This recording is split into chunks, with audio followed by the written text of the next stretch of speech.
On June 9, 2008, in Mesa, Arizona, concerns grew among Travis Alexander's friends when they realized they had not heard from him in 5 days. This was unusual for the outgoing young man who typically stayed connected. After several ignored calls and messages since June 4, concerned friends decided to visit him. When they arrived at his home, everything outside looked normal. They rang the doorbell several times but got no answer. Before leaving, one of the friends recalled that a mutual acquaintance knew the garage door code. After explaining the situation, that friend agreed to come over and assist. As soon as they entered the garage, a strong, unpleasant smell overwhelmed them. Initially, they thought it might be from Alexander's dog. However, as they climbed the stairs, the smell grew worse, indicating something was seriously wrong. They knocked on Alexander's bedroom door, but got no response. Inside, they discovered a large pool of blood soaking into the carpet, leading to the bathroom. In the shower, they found Alexander's body. He had 29 stab wounds, a deep cut across his throat that severed major blood vessels, and a gunshot wound above his left eyebrow. His fingers and toes had darkened, indicating he had been dead for several days. They immediately called 911. The dispatcher asked Alexander if he was suicidal or if someone was angry enough to hurt him. Alexander's friends mentioned Jodi Arias by name as a possible suspect, saying Alexander had told them she had stalked him, accessed his Facebook account, and slashed his tires. When the authorities arrived, there were no signs of forced entry, and the house appeared undisturbed, suggesting that the killer was someone Travis knew and trusted. Blood spatter covered the hallway and bathroom walls. A bloody left-hand palm print was found on the wall. The bathroom sink was stained. Long strands of dark hair, likely from a woman, were discovered in the shower and on the floor. Police also found a digital camera inside the washing machine, which was soaked and seemingly damaged. Forensic technicians were able to recover several images from its memory card. The photos taken on June 4 showed Travis and Jodi Arias, his ex-girlfriend, in intimate poses, with the final image, time-stamped at 5:29 p.m., capturing Travis alive in the shower, followed by accidental shots believed to have been taken moments after the attack began. DNA samples were collected from all individuals who had contact with Alexander. Jodi's name surfaced frequently during the investigation. Alexander had ended their relationship months prior, citing her obsessive and controlling behavior. Before the police could contact Jodi, she reached out to authorities herself. She expressed her devastation and offered to assist, claiming that the last time she saw Alexander was in April. Jodi Arias was born on July 9, 1980, in Salinas, California, to William and Sandra Arias. She grew up in what seemed to be a stable household. However, Jodi later claimed that she was physically abused by her parents starting at the age of 7. From a young age, she developed a strong interest in photography, which she continued to pursue throughout her teenage years. In the fall of 2001, she began working as a waitress in Carmel, California. In September 2006, Jodi met 29-year-old Alexander at a company conference in Las Vegas, Nevada. They felt an immediate attraction to each other. Alexander, a successful motivational speaker, had a challenging upbringing. He was one of 8 children raised by banned substance-addicted parents and later lived with his devout Mormon grandmother after his parents divorced. He embraced the teachings of the church and used his difficult experiences to motivate others. Despite the challenges he faced, Alexander worked hard to create a stable life and became an example of personal growth. After the conference, they exchanged phone numbers, even though Alexander lived in Arizona and Jodi in California. A week later, they met again and became physically intimate that night. After maintaining constant communication through texts, calls, emails, and daily interactions, Jodi was baptized into the Mormon Church on November 26, 2006, hoping this would make her more compatible with Alexander. 3 months later, they officially became a couple, and Jodi moved to Mesa, Arizona, to be closer to him. However, things soon took a turn for the worse. Jodi found messages from another woman on Alexander's phone and accused him of infidelity. This led to a dramatic change in her behavior. She became more jealous, possessive, and emotionally unstable. She often checked his phone, questioned where he was, and expressed her anger frequently. Alexander, who had initially been hopeful about their relationship, started to feel trapped. He shared with friends that Jody was distancing him from his faith, and he began to doubt if she was the right person for him. Their relationship officially ended just a few months later, but they continued to have secret intimate encounters, often traveling together for work. Jody believed they had a future together, while Alexander started dating other women. He believed that Jody had vandalized his car by slashing his tires twice, sending anonymous threatening emails to him and his new partner. Friends remembered him mentioning that she had once broken into his house by crawling through the doggy door. Despite these warning signs, their physical relationship persisted. They shared intimate photos, and Jody continued to obsess over him. By mid-2008, Alexander told his friends that Jody had hacked into his social media accounts. He expressed feeling haunted by her and was unsure how to escape the situation. Alexander and Jody's relationship ended when he invited another woman to join him on a trip. Initially, Alexander intended to take Jody, but he changed his plans at the last minute. When Jody found out she had been replaced, she was furious. On May 28, 2008, there was a reported burglary at Jody's grandparents' home in Yreka, California, where she was staying at the time. A handgun was among the stolen items. On the morning of June 2, Jody left her grandparents' house at 5:39 a.m. and traveled to Redding, California, where she rented a car at 8:04 a.m. She opted for a discreet colored vehicle instead of a red one. Jody also brought gasoline containers with her, which was unusual and indicated her plan to hide her travel route. She told friends she was going to Utah to meet a colleague who worked with her in prepaid legal services. In reality, her destination was Mesa, Arizona, an 11-hour drive away. The gas canisters allowed her to refuel without stopping at public gas stations, avoiding security cameras and leaving no digital payment trail. On June 3, 2008, between 1 a.m. and 3 p.m., Jody Arias called Travis Alexander 4 times, but he did not answer. Later, he returned her calls, leading to an 18-minute conversation followed by a 41-minute chat. The content of their discussion is unknown, but events that followed were significant. On June 4, Jody arrived in Salt Lake City to meet her colleague, Ryan Burns. He immediately noticed something unusual about her. Her hands had cuts. When he asked about her injuries, she casually claimed they were from broken glass at work. Despite, she appeared cheerful and even more energetic than usual. That same day, Alexander missed a scheduled conference call, which worried his friends as he was known for being punctual and professional. Days went by without any contact from him. On June 9, his body was found in his home in Mesa, Arizona, in a horrific scene that shocked his community. On June 17, Jody voluntarily provided her DNA and fingerprints to the investigators. At that time, she was not considered a primary suspect. Her willingness to cooperate and calm demeanor seemed at odds with the description of her as an erratic, possessive person by Alexander's friends. However, this perception changed just 2 days later.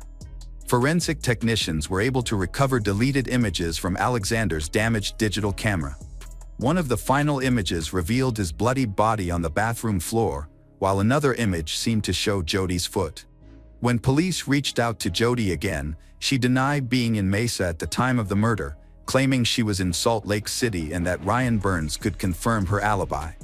Burns supported her story but noted her unusual hair color and the cuts on her hands.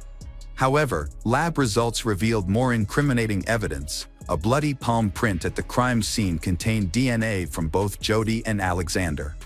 By July 15, 2008, investigators had gathered enough evidence to formally question Jody. Detective Esteban Flores led the interrogation, challenging her timeline and pointing out an unexplained 18-hour gap during her trip from California to Utah. Cell phone records indicated that her phone had been turned off for an extended period, likely to prevent leaving a digital trace. Despite being confronted with forensic evidence, blood, fingerprints, and photos, Jody continued to deny any involvement. She claimed the images were altered and that she was unaware of what had happened. Eventually, she broke down in tears. What happened next astonished everyone watching the surveillance footage. When Jodi was left alone in the interrogation room, her behavior became strange. She knelt on the floor, sang to herself calmly, and talked as if someone else was present. When informed she would be photographed for booking, she asked if she could put on makeup, smiling and asking, "How do I look?" before the camera captured her image. In the days that followed, her account changed. Initially, she admitted she was with Alexander the night he died, but then she created a new story. She claimed that two masked intruders, one male, one female, broke into the house, killed Alexander. They threatened her by saying they would harm her family if she spoke. She said she had hidden in a closet during the attack and left only after the intruders were gone. However, despite her tears and shaky voice, her story had inconsistencies. Eventually, Jodi changed her narrative again. This time, she confessed to killing Alexander but claimed it was in self-defense. She stated that he had attacked her in a fit of rage, prompting her to fight back. She couldn't remember the details, only that she later found herself driving with blood on her hands and no clear recollection of what had happened.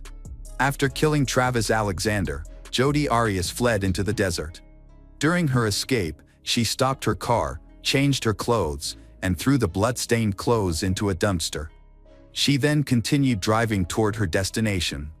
Soon after, she appeared in front of the media, confidently claiming her innocence.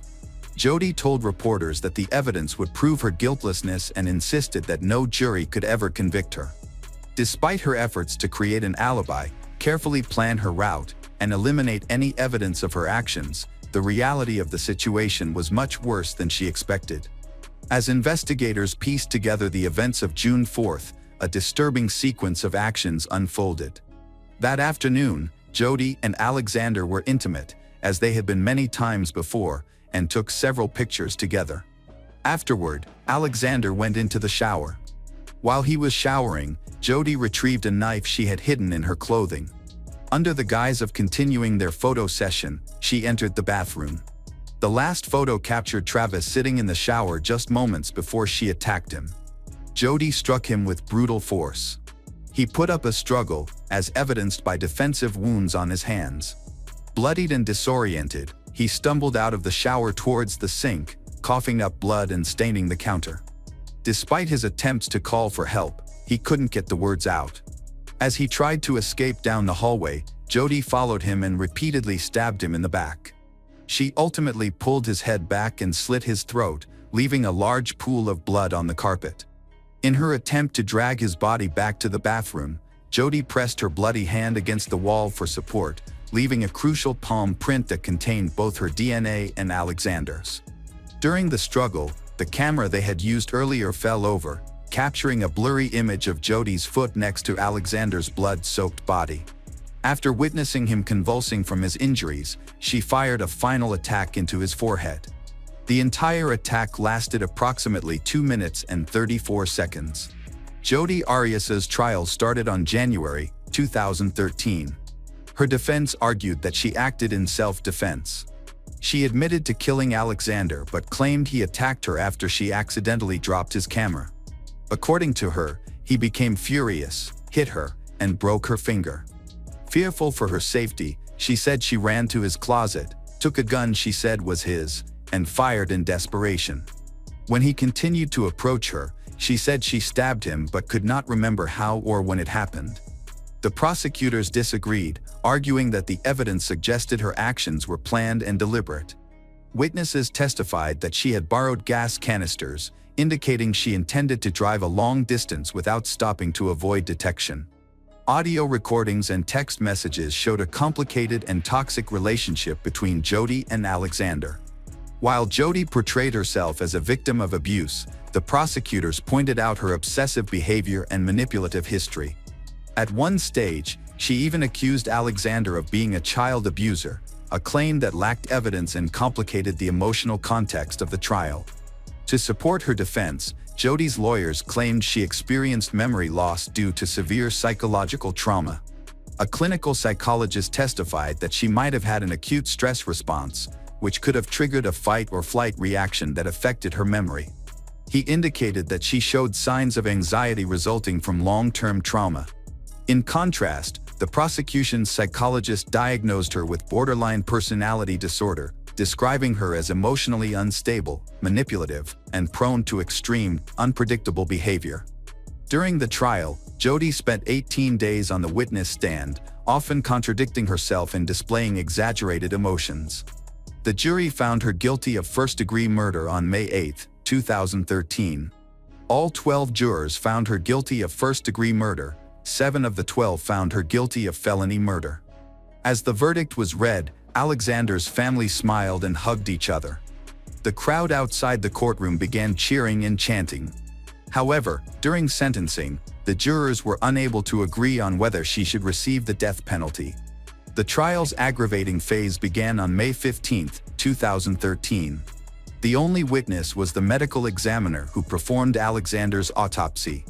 Jodi's attorneys, who had repeatedly asked to withdraw from the case, gave only a brief opening statement and a closing argument in which they said the adrenaline rushing through Alexander's body may have prevented him from feeling much pain while he died.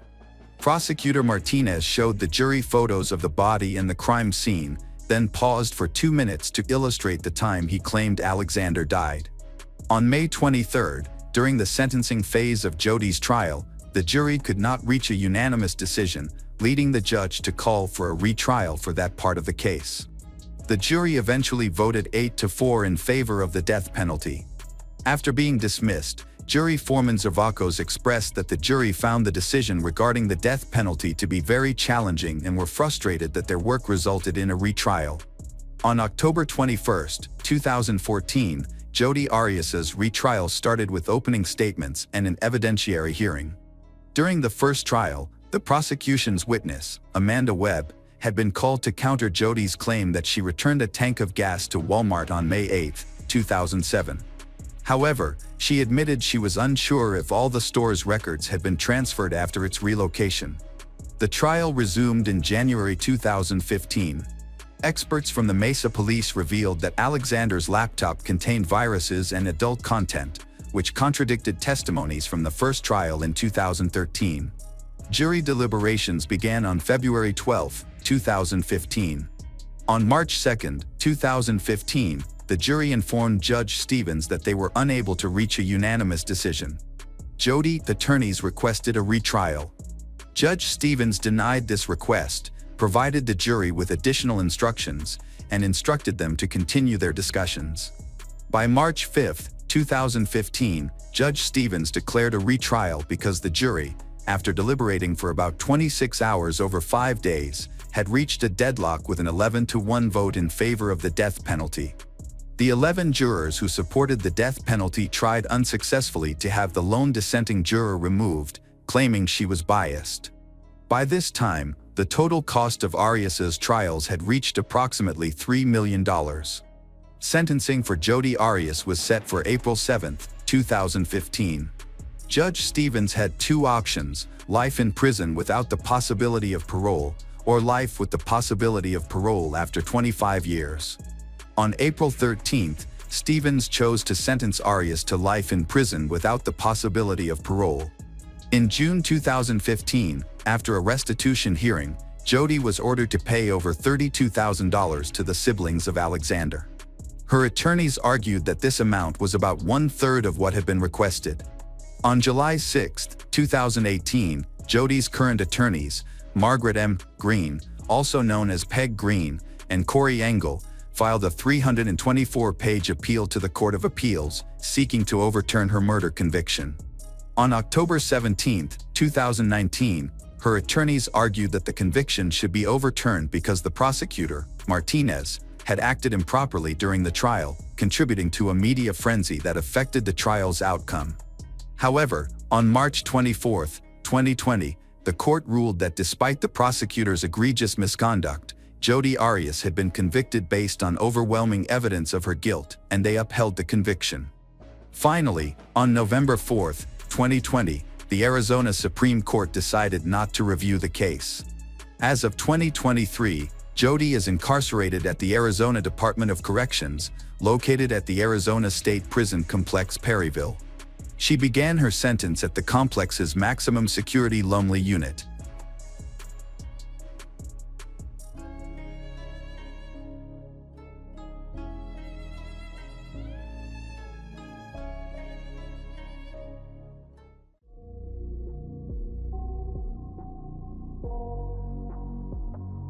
Hello everyone, today we will learn about another case, the case of Peter Vlasiuk. There are cases that shock the public, not only because of their brutality, but also due to the elaborate plots to conceal the truth. The story of Peter Vlasiuk and the mysterious death of his wife, Patty Vlasiuk, is one of those cases. What began as a reported truck accident gradually revealed suspicious clues that could not be ignored. This case serves as a lesson about trust and conflicts in close relationships. So, how does this story unfold? Let's watch today's video together. Patty Vlasiuk, also known as Patricia Vlasiuk, was born on February 19, 1967, in this hit England. Later, her family moved to the city of Strong, New York State. She grew up and became a certified nurse, working in a hospital. Peter Vlasiuk was born on February 9, 1969, in New Jersey. After school, he went to the army and later worked as a truck driver, in which he transported new cars.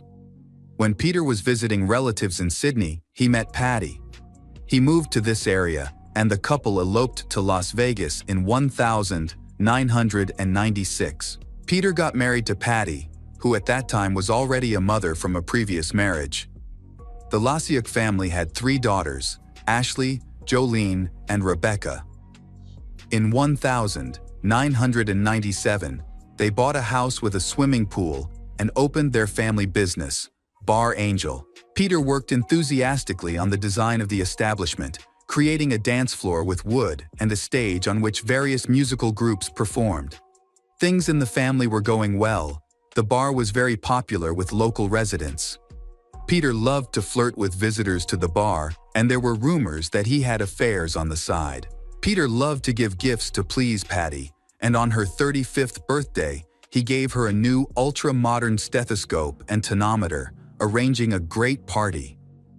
On April 3, 2002, he went to the bar in his pickup. In the evening, he came home and started waiting for his wife, thinking that she had picked up the children after work. When she did not call him around 20:30, he began to worry and asked if she knew where the children was. Soon after that, Patty arrived home without the children. Peter asked her why she didn't pick up the kids, and they argued because Patty thought he would pick them up. While driving the pickup and smoking, Patty, for a second, tried to shake off the ashes of a cigarette when a deer came out onto the road. She sharply turned the wheel to avoid a collision, and the car fell into the lake. Peter was able to open his passenger door and get out of the sinking car. He tried to pull his wife out but couldn't. The water was very cold, and he got out of the water faster. The man ran for help to the nearest houses, knocking on doors, but no one opened. Finally, in one house, Jessica Becker and Thomas, Peter's friend, opened the door. Thomas called 911 while waiting for rescuers. Later, they arrived at the lake where a white pickup truck was visible about 10 meters from the shore. Thomas put on a wetsuit and fins and dived under the water to the car, but didn't find Patty. The rescuers who arrived with a team of scuba divers pulled her out of the cold lake and found her face down, 2 meters from the car, which was submerged in 4 meters of water. She was taken to the same hospital where she had worked for 17 years, but died shortly after her arrival. Peter was also taken to the hospital by ambulance, where he was warmed up and changed into dry clothes. During the interrogation, Peter told the story about the deer and added that Patty liked to drink, which was true. Patty had several violations for drunk driving, but that night when she died, the alcohol content was insignificant, as shown by the toxicological examination. The investigators checked Peter's story and noticed that there were no skid marks on the road and that the car fell exactly in that place of the road where there was no fence. This was strange. The police also took the pickup truck out of the lake, and experts began to study its door, which Peter said opened in the water. The door was closed from the inside, which meant he could not have opened it. Later, he began to claim that he climbed out through the window. It was also strange that there was a burdock found in Patty's hair that did not grow near the lake. According to Peter, she would return to work, and they immediately pick up the kids. She did not lie on the ground and did not walk so that the thorns of the burdock would cling. The investigators visited Vlasiek's house and discovered some plants nearby. They found a burdock plant with a broken branch and strands of hair. Peter's boots were covered in several thorns. Divers searched the lakebed for burdock but could not locate any. However, they did find Peter's coat submerged in the water, which had repellent on it. Besides, inside one of the pockets, they discovered her driver's license. During lab analysis, more items were uncovered in the pockets, including a toolbox that had been found at the bottom of the lake but had not been opened. Patty had bruises and wounds on her body, including her neck, but the pathologist, James Terzian, determined that drowning was the cause of death. The inconsistencies in the case made investigators uneasy, prompting them to investigate further for clues. They discovered a strange video involving an intimate relationship between three people filming their children, husband and wife, Vlasiek, and Joyce Warden, nanny of their children. Just 9 hours after his wife's death, Peter contacted the insurance company to claim over $150,000 in life insurance payments. This raised the suspicions of the police, leading them to investigate further. As a result, Peter became the primary suspect. Investigators believed that on the night of April 3, 2002, Peter had left their children with a nanny and went to kill Patty near their home. After she had consumed alcohol, he is suspected of killing her, possibly strangling her, as indicated by the petechiae found on her neck, which are small pinpoint hemorrhages. Following the attack, he allegedly dragged her body through the grass, which could explain the burdock stuck in her hair and on his shoes. He then placed her in a truck, drove to the lake, and pushed the vehicle into the water. A new discovery is, Peter wanted Joyce Warden to be his new girlfriend. He sought full custody of their children and aimed to use life insurance money to pay off his debts. The police reached out to the pathologist conducting the autopsy about the burrs found in Patty's hair and coat. This led the pathologist to reconsider the cause of death and conclude that she had been strangled. From the evidence collected, on April 8, 2002, the police arrested Peter and detained him without bail. The trial started a few months later. Joyce Cardozo, Patty's mother, attended every day with her adult children, Lori, and her grandchildren, William. In court, Peter testified that Patty had been singing and drinking. He said that he asked Patty to stop, which made her so angry that she drove off the road into a lake and refused to get out of the sinking car. Peter claimed he mentioned a deer to the police to protect his wife's reputation, worrying that they might take away her nursing license. However, Peter's brother did not confirm that Patty had been drinking, and the prosecution argued that alcohol was not related to the case at all. A toxicology report indicated that there was only a very small amount of alcohol in Patty's system after the accident. The defense argued that burdock could not have become tangled in her hair while she was in the water. The lawyer pointed out that in April, the ground was muddy after the snow had melted, yet Patty had no dirt on her shoes, clothes, or hair. Additionally, there were no indications of a struggle near the pickup. They were simply in the yard by the bushes. Other than some hair on Patty's body, there was no dirt found beneath her fingernails. In reply, the prosecutor argued that the water could have washed away any dirt. In court, Joyce Warden revealed that it was actually Patty who started the group relationship, not Peter, surprising everyone present. She also confessed to having an intimate relationship with Peter, separate from his wife. Peter's mother testified that Peter consumed a significant amount of alcohol and recalled finding 20 large cans of beer near their home one day. Additionally, she noted that Peter quickly contacted the insurance company regarding payment, and she encouraged him to do so because they needed the money. During the trial, Patty's co-workers stated that she was in a good mood when she arrived at work that day.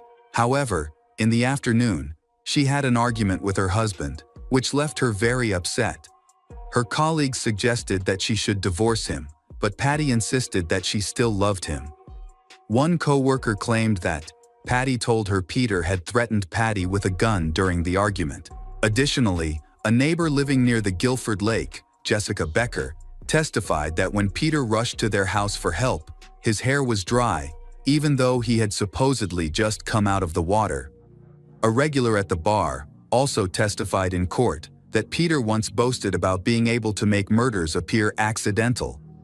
Marlene Martin, one of the rescuers who responded at the lake, reported that Peter was pretending to have hypothermia on the night of the incident. She noticed he was sitting still until he saw her, after which he started shaking and spoke in a remorseful tone.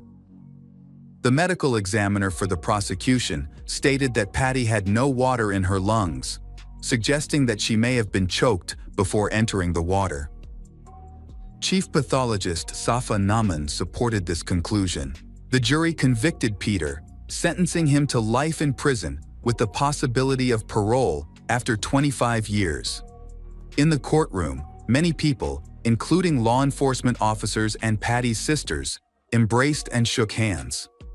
Patty's mother expressed her disbelief, saying, "I am still in a state of shock. I did not suspect Peter until he was arrested." She struggled to accept the situation. Peter's parents took custody of his children, while Patty's children from her first marriage began living with their mother. Peter filed several appeals.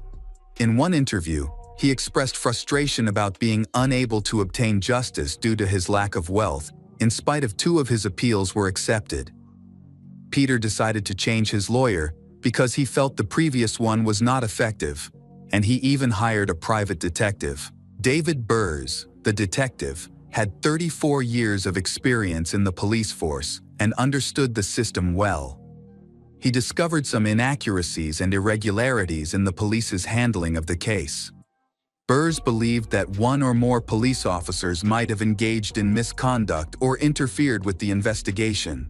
The handwriting in the diary found did not match Patty's, suggesting it was written by someone else.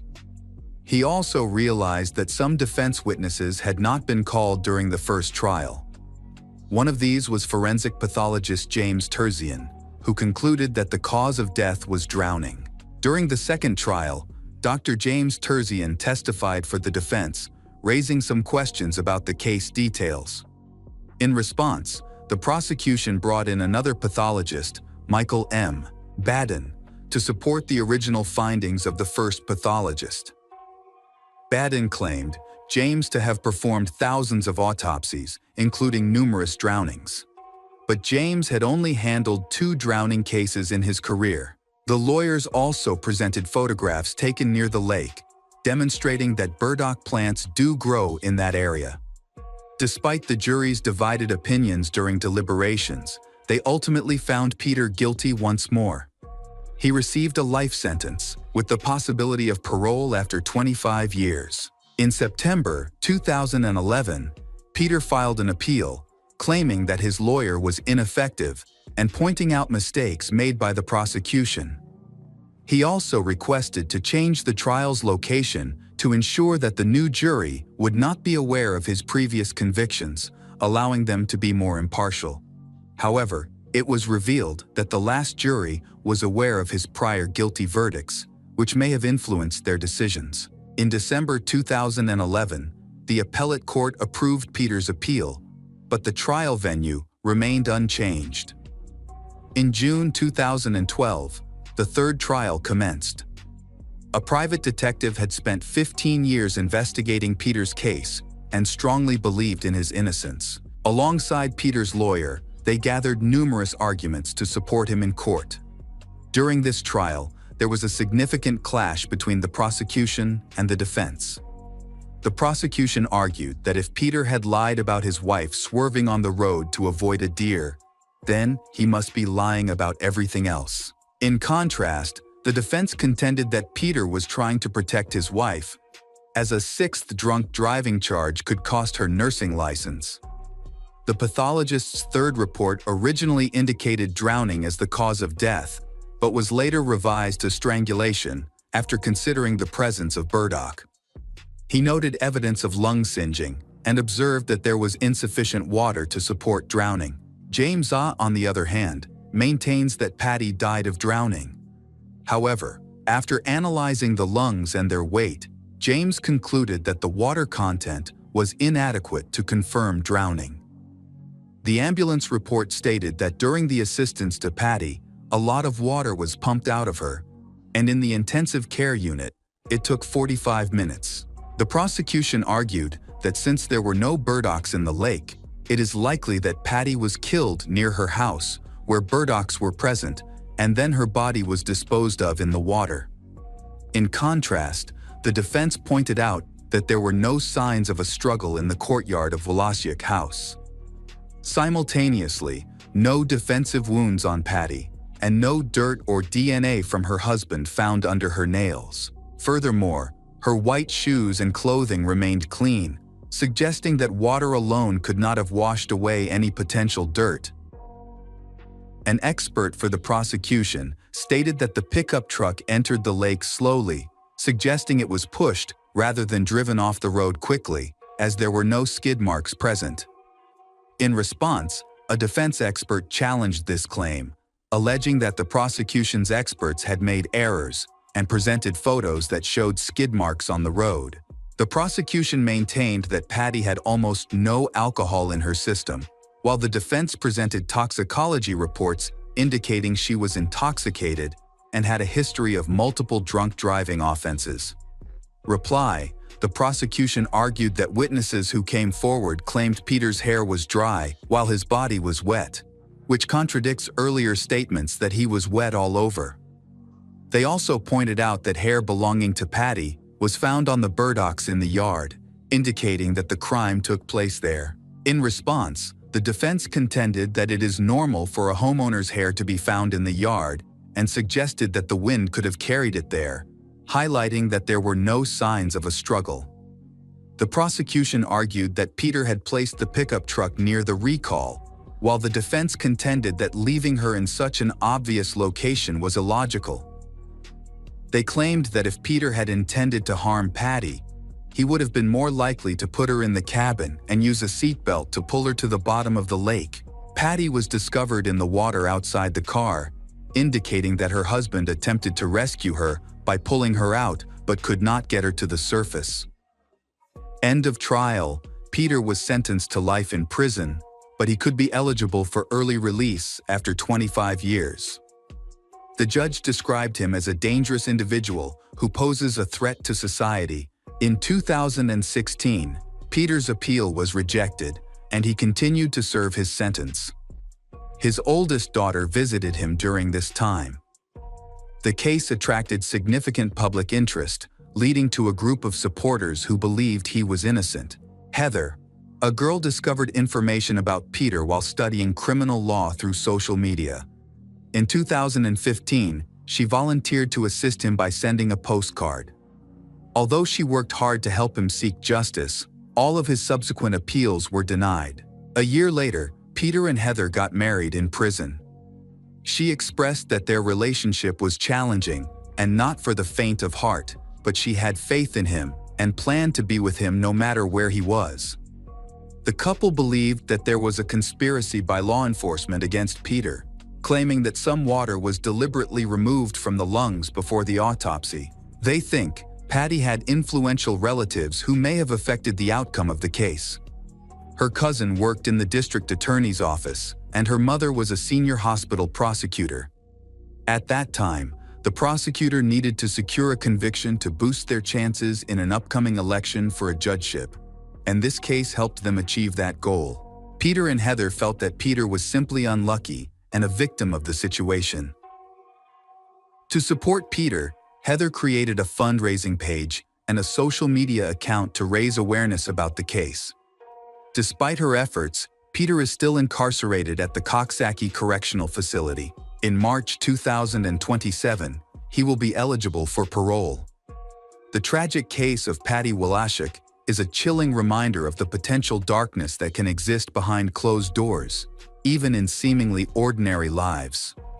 The unexpected twists and turns of the investigation, from inconsistencies in Peter's story to the suspicious circumstances surrounding her death, paint a picture of a man willing to go to any lengths to cover up his crimes. Ultimately, Peter's conviction for second-degree murder after a lengthy legal battle brought some justice to Patty's family, although the emotional scars remain.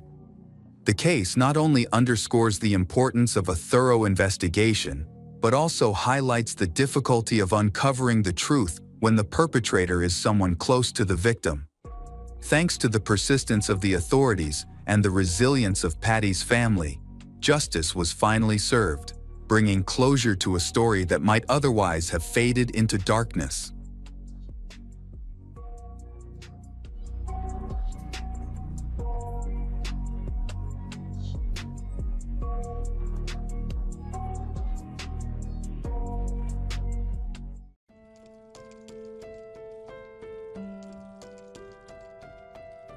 Welcome back, detectives.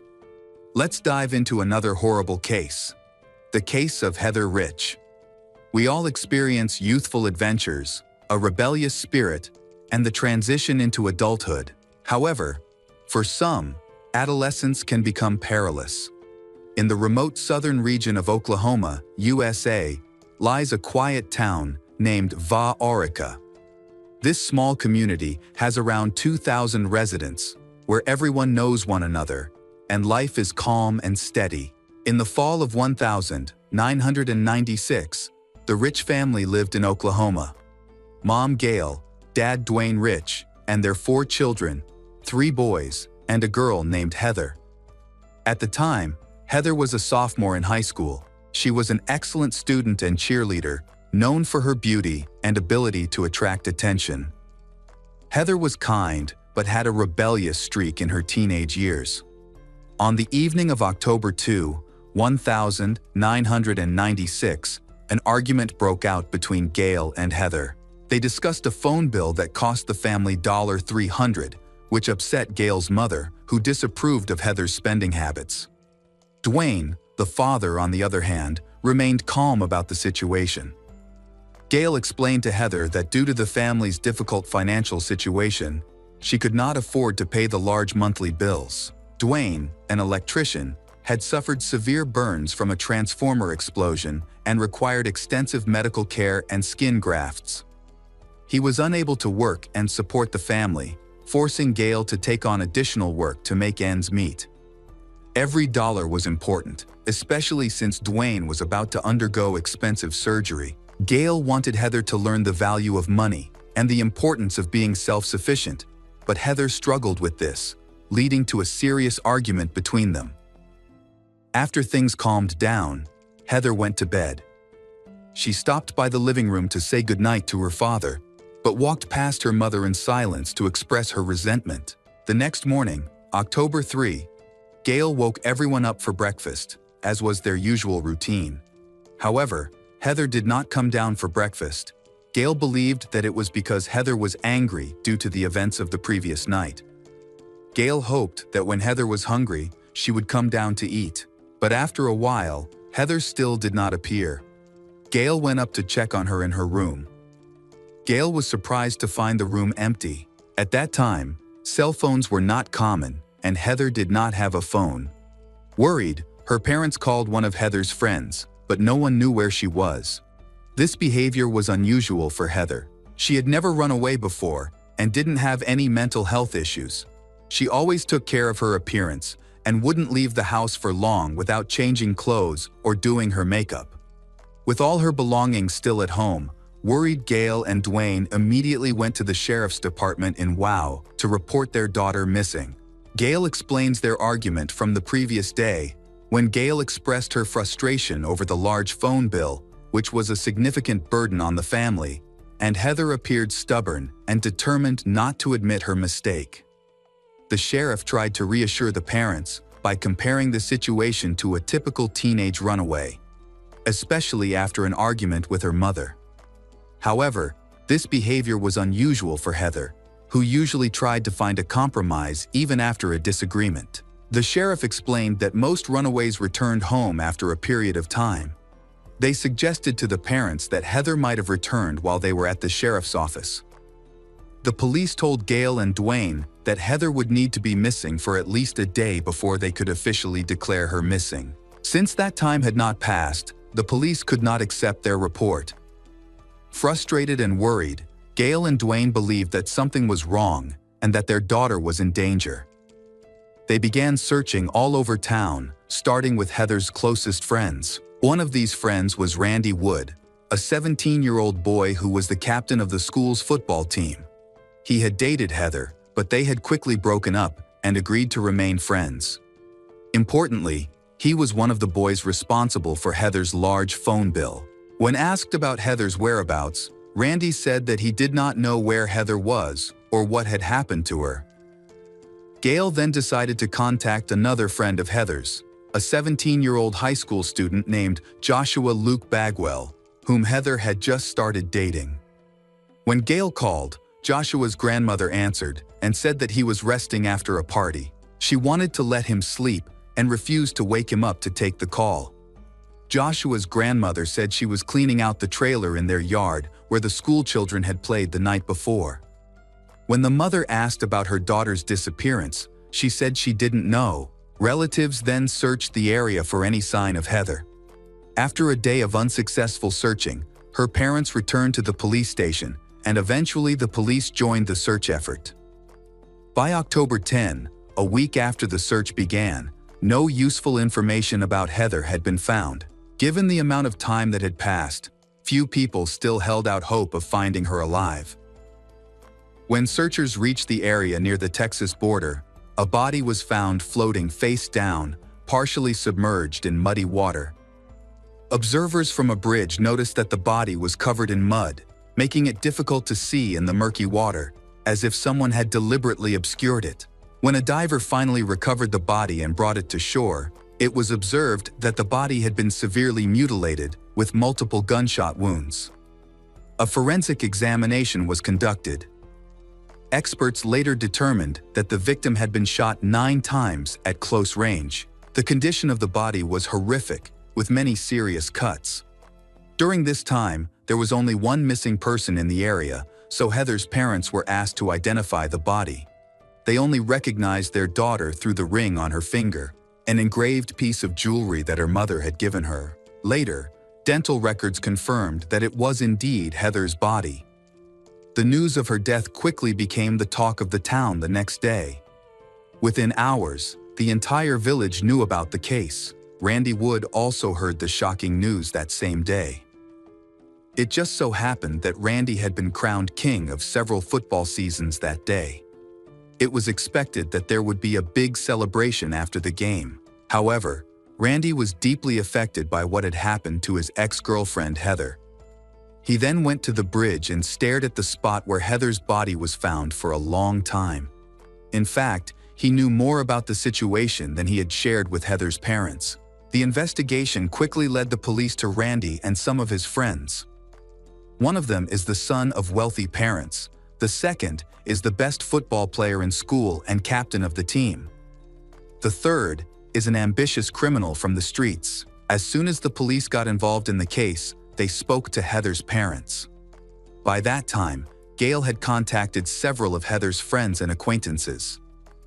Gail became suspicious of 2 young men, Heather's ex-boyfriend, 17-year-old Randy Wood, and her current boyfriend, Joshua Luke Bagwell, who slept after a party and did not answer Gail's phone calls. She believed they were hiding something. These high school students appeared to be reciting rehearsed answers, and when pressed with further questions, they struggled to answer. Their behavior was quite tense. Gail believes that Randy and Joshua have more information than they are admitting. While talking to Heather's classmates and friends, the police have gathered many clues that Joshua and Randy know important details. and they should assist the police in uncovering what happened on that tragic night when Heather left home after an argument with her mother. Heather's best friend told her that Heather was planning to attend a party that night to meet her boyfriend, Joshua. Even though her parents had forbidden her from leaving the house after dark, she decided to sneak out. After her parents fell asleep, she climbed out of the window around 11 p.m. At the party, she was supposed to meet Joshua and Randy.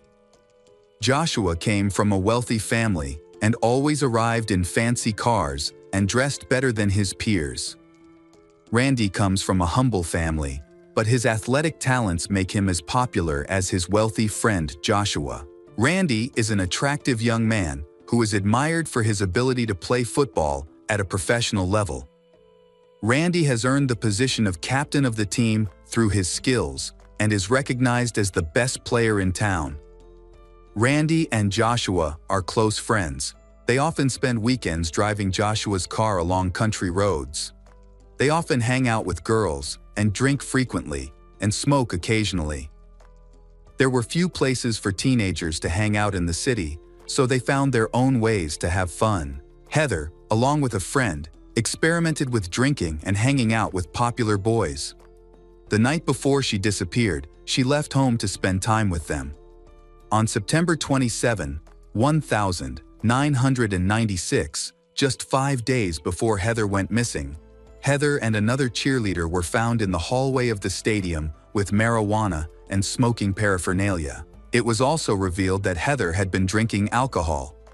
As a result, she was suspended from school for 3 days, and her parents learned about this from her teacher.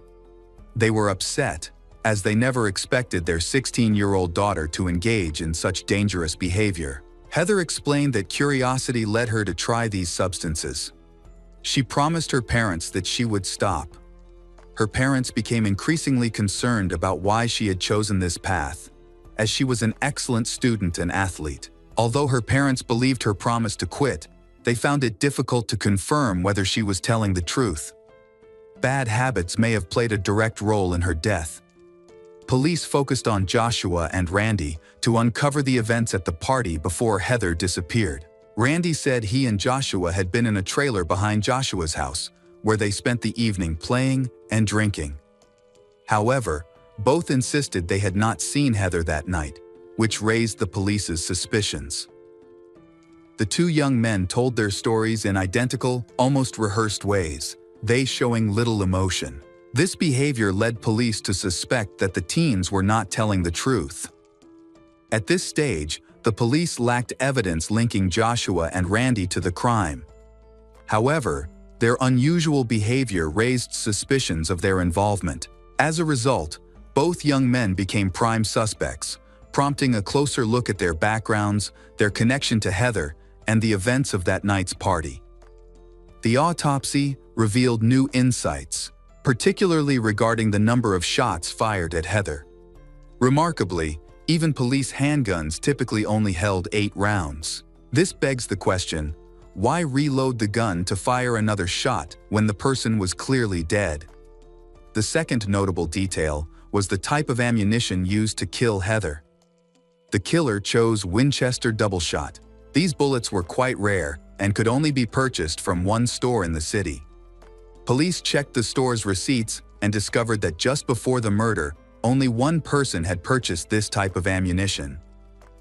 The seller identified the buyer as Joshua in photos provided by the police. He came into the store and bought a whole box of 20 bullets. The seller also mentioned that Joshua was with another person. This person was not Randy, but Joshua's close friend, Curtis Allen Gamble, who was known to the police. He had a history of legal trouble, including multiple arrests. Despite his young age, Curtis had spent much of his life in juvenile facilities. He had a troubled past, having been arrested for drunk driving and shooting at animals, and even passers-by. Curtis quickly became the prime suspect, as Joshua and Randy had no previous legal problems and were never considered aggressive or dangerous. On October 23, police went to Curtis's home in another city. Notably, just a short distance from his home was a bridge over the river where Heather's body was discovered. After police arrived and found Curtis was not home, they spoke with his grandmother. She shared information about her grandson and noted that Curtis was very familiar with the area of the neighboring city and frequently visited the bridge where Heather was found. She mentioned that she used to take him fishing at that location when he was a child. The next day, Curtis was arrested and taken to the Orica Sheriff's Office. The interrogation lasted over 8 hours, during which Curtis remained mostly silent but agreed to take a lie detector test. However, the most important information the police learned was that Curtis admitted to owning a Mossberg handgun. This type of handgun can use a special type of bullet. Police suspected that he may have owned the weapon used in the murder. Investigations revealed that Heather had been shot with this rare type of handgun. After they seized the weapon and conducted gun tests, experts confirmed that it was indeed the weapon used to kill Heather. When the police presented evidence linking Curtis to Heather's murder, the investigation took a significant break. Curtis broke down and told the police that his 2 friends, Randy and Joshua, were involved in the murder. Curtis then wrote a 1-page confession. The police were able to identify the killers. Randy and Joshua were then arrested and taken to the sheriff's department. There, the police presented Curtis's confession, in which Curtis was the one who wanted to kill Heather and that he initiated the attack. However, he was not the one who actually carried out the murder. According to Curtis, he gave Joshua his weapon and forced Joshua to shoot Heather. However, the police were skeptical of Curtis's confession, as Joshua did not fit the profile of a criminal. Joshua had no previous problems with the law, was known to be a model student, an excellent athlete, and was generally well-liked. The party took place in southern Oklahoma, while the murder took place in Texas. As a result, they had to appear in court in Texas, where the crime could result in the death penalty. After being pressured by the police, Randy finally spoke during a second interview. However, he denied any involvement in the murder, saying that Curtis committed the crime and that Joshua assisted him. Joshua, meanwhile, chose not to cooperate with the investigation. In October 1996, the police received 2 conflicting confessions. They decided to believe Randy's story, especially since he had passed a lie detector test. According to Randy, he had planned to go out drinking with his friends Curtis and Joshua that night. Randy later learned that Heather was supposed to be joining them. Heather knew Joshua and Randy but had never met Curtis, so she had no idea he could be dangerous. That night, everyone drank a lot of alcohol, and Heather gradually lost consciousness. In her drunken state, Curtis harassed her and tried to attack her. Although she could barely speak, Curtis was afraid that when she woke up, she would remember what had happened. Knowing that rape was a serious crime that could result in a prison sentence, Curtis suggested that Heather be eliminated to avoid consequences. Randy thought he was joking, but he was serious. Curtis took a handgun from his car and aimed it at everyone present. Joshua and Randy understood the danger they were in, so they chose not to resist. They put the intoxicated Heather in the trunk of Joshua's car and drove towards Curtis's house. Before they arrived, Curtis led them across a bridge where Heather's body was later discovered. Curtis ordered the car to stop in the middle of the bridge and told them to pull Heather out of the trunk and place her near the railing. Fearing for their own safety, Joshua and Randy complied, but Heather was too intoxicated to stand. They left her on the ground. Curtis approached Heather and began shooting at close range. Randy saw a large hole appear in Heather's skull and instinctively covered his eyes, not wanting to see any more. Curtis unloaded all his bullets on her. Curtis and Joshua then dumped her off the bridge and drove away. Randy said they were horrified by what they had just witnessed and the extent of the cruelty Curtis had inflicted on Heather. They decided to remain silent out of fear for their own lives. In October 1996, Randy Wood, Joshua Luke Bagwell, and Curtis Allen Gamble were charged with the kidnapping and murder of 16-year-old Heather. Of the 3, Joshua was the most difficult to deal with because he would not confess, remained silent, and there was virtually no evidence against him. The prosecutor had to rely on the testimony of Randy and Curtis, but their testimony was inconsistent. To resolve this problem, the prosecutor offered Randy a deal. He had to testify against Joshua in exchange for life imprisonment with the possibility of parole in 30 years. Randy quickly accepted the offer. On October 15, Curtis agreed to a plea deal that could have resulted in life imprisonment without parole. However, while in prison awaiting trial, Curtis assaulted a security guard, knocking him down and attempting to choke him before other guards intervened. Nearly a year and a half after Heather's death. In February 1998, Joshua's trial began. The defense made numerous attempts to justify the actions of those involved in the crime. The attorneys sought to discredit Heather by portraying her as an alcoholic and a womanizer, claiming that she had an inappropriate relationship with Curtis and that she had begun to threaten others. They argued that this behavior motivated Curtis to choose to eliminate her. Heather's parents defended their daughter, insisting that Heather was a talented athlete and a good person. She accidentally went with a bad group of friends and met a criminal. The floor was unexpectedly given to Curtis, he reiterating his claim that Joshua had nothing to do with the crime and had no knowledge of the planned murder. He claimed that Randy was the one who shot Heather. In a surprising turn of events, Randy refused to take the plea deal. He did not want his confession to be seen as an attempt to save himself and put others at risk. In court, he stated that he wanted to seek justice for Heather, despite his attorney advising him not to. Although this noble choice put him at risk of the death penalty, it left a strong impression on Heather's parents, who later met with Randy in person to discuss the situation. On February 14, Randy took the stand before the jury, sharing his account of the tragic events of that night, and the jury believed him completely. Randy described how Joshua had participated in Heather's murder along with Curtis, and also detailed Curtis's role in covering up the crime. That day, Curtis was convicted of conspiracy to commit murder and first-degree murder, resulting in a sentence of life in prison plus 99 years. On May 8, Heather's and Randy's parents met during a live broadcast. Despite their deep sorrow over their loss, they were struck by the honesty of the Randy and the genuine remorse he showed. On August 7, 1998, Randy Wood's trial ended, and he was found guilty of murdering the Heather, receiving a life sentence with the chance of parole after 40 years. Many people were upset by this verdict, as Randy was the only one who demonstrated remorse and risked his own safety to tell the truth. Many felt that he did not deserve such a severe punishment. Joshua was found guilty and sentenced to life in prison without the possibility of parole.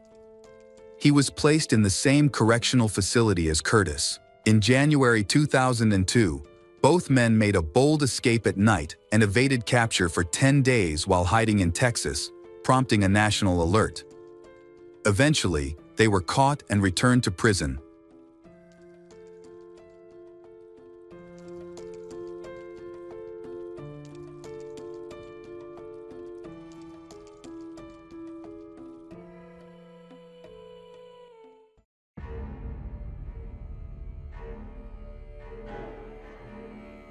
Hello friends. Welcome to our channel. Today, we're going to take a look at another horrible case with you.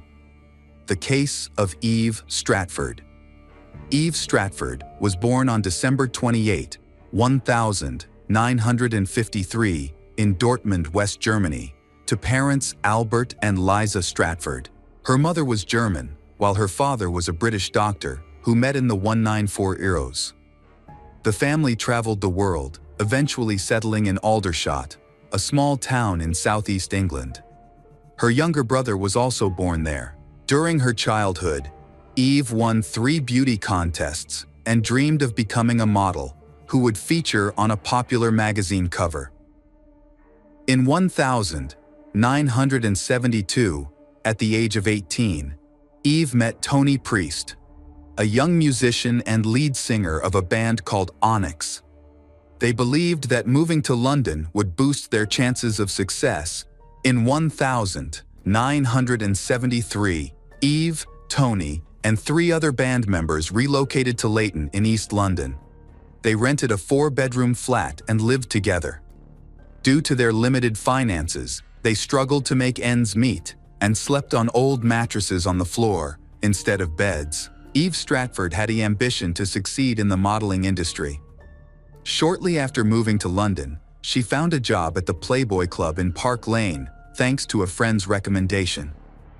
She quickly became popular with the club's wealthy clientele, which included millionaires, politicians, celebrities, and even individuals in the criminal underworld. She also became a favorite of the club's owner, Victor Oberlans. All the waitresses at the club wore velvet and bow ties to serve the most prestigious guests in London. At work, Eve introduced herself as Eve Von Bach, or Eve Bunny. She proudly shared photos of herself with comedians Eric Morecambe and Sid James, as well as a photo with boxing champion John Conti.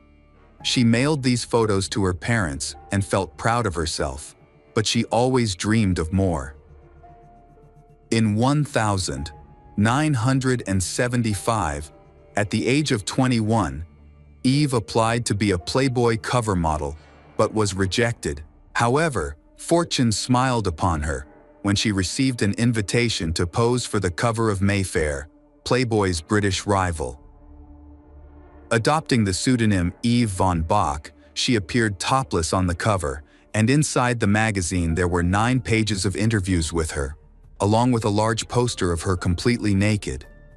The March 1975 issue of Mayfair sold 460,000 copies, mostly to men. They called Eve the classic blonde. In a 9-page interview, she shared her preferences in love, admitting that she liked being submissive to a strict man. However, she stressed that she did not like being tied down or punished. She enjoyed seducing men and watching their excitement. She admitted that she often flirted and teased men, which made her feel happy. She also said that she liked both men and women. In the interview, she misled readers by saying that she lived alone with a cat, which sometimes made her feel sad and lonely.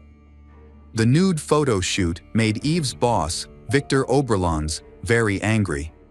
He suspended her from her job as a waitress for 3 months, but she was not too worried about this. She was aware that she had violated her contract by working for Playboy's competitors. In a discussion with her manager, Aaron Morris, she confessed that her dream was to become a model and that she was doing everything she could to achieve that goal. She said that she did not want to serve rich men forever and was not afraid of losing her job as a waitress at the Playboy Club. She hoped that her appearance on the cover of Mayfair would lead to new job opportunities and help her advance her career. She believed that in the next 3 months, she would not need to return to the Playboy Club. Eve had no idea what was coming next. By then, her boyfriend, Tony's band, had completely disbanded. Although after moving to London, the group has performed as an opening act for famous bands such as Queen and T-Rex. But then, Tony and a friend, a former band member, had to work as forklift drivers. The other 2 members joined another band and left them. After Eve was suspended from her job, she spent the day in their rented apartment. Soon, she received 2 job offers, one for a photo shoot with a South African magazine and another as a model for a crime fiction magazine cover, in which she played a victim with a knife stuck in her throat. On Tuesday, March 18, 1975, Eve met with her manager. Then she visited a company that promoted stars on the B.S. Waters show. At 15:50, she returned home by subway. On the way, she stopped at a flower shop and bought a bunch of dried flowers wrapped in a plastic bag. She arrived home around 4:10 p.m. About 20 minutes later, the neighbor downstairs heard a man and a woman talking in her apartment, and their conversation seemed calm. About an hour later, at 5:15 p.m., the downstairs neighbor suddenly heard a loud noise. She thought someone might have dropped a chair. Then she heard the sound of someone leaving Eve's apartment and coming down the stairs. Just 10 minutes later, Eve's boyfriend, Tony, returned home with a friend and discovered a horrifying scene. His girlfriend, Eve Stratford, was lying on a mattress in the bedroom. Her throat had been cut so deeply that her head was nearly severed from her body. Her hands were bound behind her with a scarf, and her ankles were tied with stockings. She was wearing a pink bra, panties, and a blue nylon housecoat that was open in the front. Tony immediately called the police. The officers and detectives who arrived described it as one of the most gruesome scenes they had ever encountered. Upon examining the apartment, they found no signs of forced entry, indicating that Eve had likely let her attacker in. There were no signs of a struggle, and everything was in its usual place. The crime scene was filled with a disturbing, overpowering smell. Forensic experts later determined that she had been stabbed between 8 to 12 times in the neck. Additionally, they found semen from a strange man on her body. Police thoroughly searched the area around the house, including gardens, garbage bins, and drains, looking for evidence, but they did not find the murder weapon. The only thing they found was a torn magazine lying on the grass, with a picture of Eve on the cover.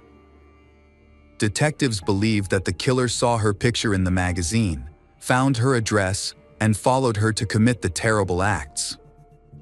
Witnesses confirmed that Eve was walking alone from the metro station to her apartment, with the last person to see her being a neighbor. She was wearing a small hat and carrying a bag of dried flowers. The bouquet was found inside the apartment, near the front door. There were drops of blood on the bag, proving that she had encountered the killer shortly after entering the house. Investigators noted that the dried flowers matched those in Eve's magazine photos. They also considered the possibility that the killer was a secret lover of Eva's, whom she had invited to her apartment. However, they considered this unlikely, as she knew that her boyfriend Tony could come home at any time. Based on witness accounts, a composite sketch of the suspect was created. Several people reported seeing an unknown man near her house. Witnesses described him as being between 30 and 40 years old, of average height, with a limp and a flushed face. One witness also said that the man had thick, curly black hair. Detectives interviewed two well-known celebrities who frequently interacted with Eve at the club. Their identities were not released, and there was no evidence to suggest they were involved in the crime. Waitresses from the club where Eve worked were also questioned, with some reporting receiving indecent phone calls the day before the tragedy. On the day of Eve's death, she received 3 mysterious phone calls. Each time she answered, there was silence on the other end, and then the call was disconnected. She had previously told friends that she felt she was being followed by a strange man near her home. She knew nothing about him, but remembered that his gait was tense and awkward.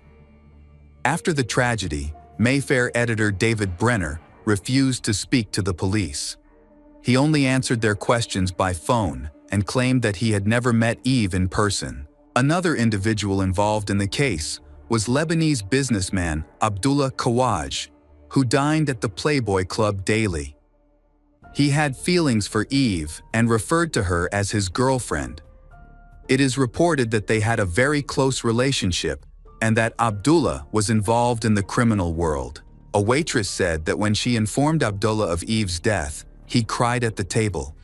He became one of the suspects, and this made him feel uncomfortable because people around him had discovered his secret relationship with Eve. A few months after Eve's murder, a man reported to the police that he had rented a flat to 2 people. When they moved out and he began cleaning, he found a newspaper clipping about Eve's murder in the closet. The clipping was stained with a woman's lipstick. He also found a photograph of Eve stabbed in several places with needles. Unfortunately, the evidence collected did not help the police solve the case. The murder weapon was never found, and as time passed, the likelihood of finding and punishing the perpetrator diminished. Eve's murder attracted a great deal of media attention. Londoners mourned her death, But there were also those who believed that she deserved it because of her promiscuous lifestyle. Some even showed their disdain by vandalizing her grave multiple times. Eve's parents were harassed with obscene phone calls, leading to a nervous breakdown for her mother, Liza. Meanwhile, on September 3, 1975, another girl, Lynn, was murdered in a different part of London. She was only 16 years old when the incident occurred. She was attacked from behind with a hard object to the head and then sexually assaulted. She was born on November 11, 1958. She was a good, diligent girl who had just graduated from high school and was planning to go to college to become a secretary. She was fluent in English, German, and French. On September 3, Lynn was returning home from a cafe where she had spent time with friends. She said goodbye to them around 11:00 p.m. and decided to take a shortcut through a dark alley. She had previously stated that she would never go into that area at night because she knew there were many homeless people there. However, that night, she decided to take a shortcut through that alley. Around 11:20 p.m., as she walked through the alley, she was struck on the head with a heavy object, likely a metal pipe, which resulted in a fractured skull. The attacker then threw her body over a fence into the grounds of an electrical substation to avoid detection. He assaulted she and left, leaving behind traces of his DNA on her body. The next morning, a local security officer discovered Lynn just a few minutes' walk from her home. When the scene was searched, no murder weapon was found. Despite her severe injuries, she was still alive but unconscious. She was rushed to the hospital, but unfortunately, she died a week later. The police quickly launched an investigation and discovered a witness who was walking his dog around the time Lynn was attacked. He reported seeing a white man in the dark alley. Another witness mentioned seeing a man running through the alley. Although they all described the same individual, police were unable to find a suspect. Initially, police believed she was attacked by a friend of European origin. However, upon further investigation, they discovered that it was likely that her attacker had been stalking and lying in wait for her for several hours before carrying out the attack. Despite extensive investigation, police have not found any significant clues, and the case remains unsolved. On September 9, 1977, nearly 2 years after Lynn's death, another murder took place. 27 years old Elizabeth Paravincina was killed just 1.5 kilometers from where Lynn was attacked. Police immediately suspected that the two cases were related. Like Lynn, Elizabeth was walking home late at night on the same street, but in a slightly different direction. She was almost home when she was suddenly attacked from behind with a blunt object. He then dragged her body into the bushes. However, there were no signs of a struggle on her body. Police suspected that the perpetrator panicked about something, causing him to run away without leaving a trace. Witnesses reported a strange man in the area, and a composite sketch was created. But this did not help solve the case. Over time, several more crimes occurred with no suspects identified. Despite attempts to link the cases, only a few common features were found. By 2004, with the advancement of science and DNA testing, Eve's case was linked to Lynn's. The DNA from sperm found in both victims was identical, indicating they were attacked by the same man 6 months apart. Police now believe that both murders were committed by a serial killer who remains at large because his DNA is not in prison databases. The investigations into the cases of Eve and Lynn have been reopened. Police collected DNA samples from all suspects, including those who are deceased. For example, Abdullah's DNA was taken through his son, but no match was found.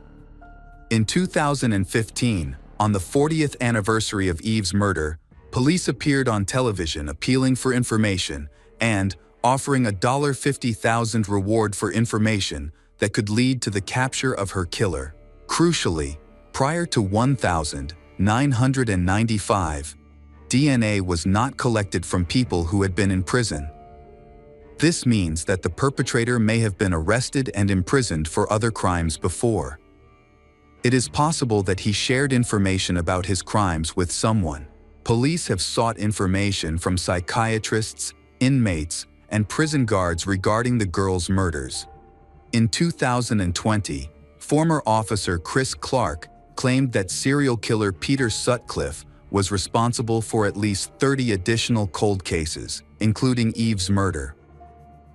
In an exclusive interview shortly after Peter's death, Chris stated that while reviewing information on Peter's cases, he noticed many similarities in methods and motives. Peter was convicted in 1981 for 13 murders and 7 attempted murders.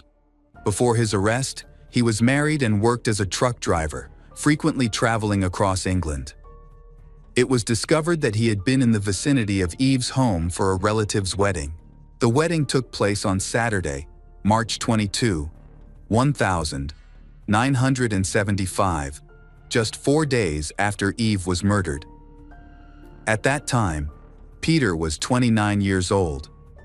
Peter was in London during the week Lynn was killed. He was staying in a house in North London, about 6.5 kilometers from the site of Lynn's attack.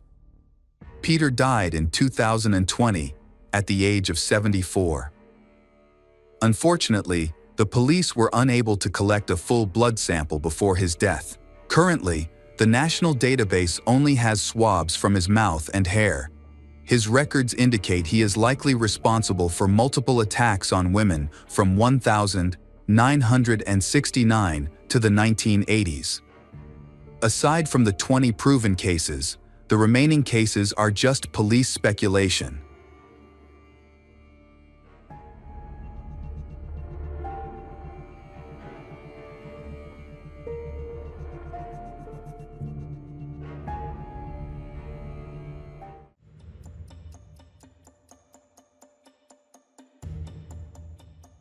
Welcome back, detectives. Let's dive into another horrible case. The case of Sierra Halseth. Sierra was a sweet young girl who loved spending time with her father, taking lots of pictures together. However, she burned those pictures and ran away with her boyfriend. She later blamed her father for everything, claiming that he had abused her. But was her words true? If so, why had no one heard of them before?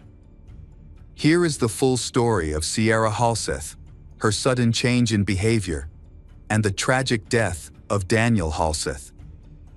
Daniel Halseth was born in January 1976. He earned his bachelor's degree in music from Western Oregon University, where he was known for his drumming skills. He then pursued a degree in business, with the goal of becoming a successful businessman, and he eventually achieved that goal. At the age of 20, he met Elizabeth, the youngest woman ever elected to the Nevada State Senate. They got married in March 2001, which led Daniel to move to Nevada. The couple had 3 children: Dana, Jordan, and Sierra.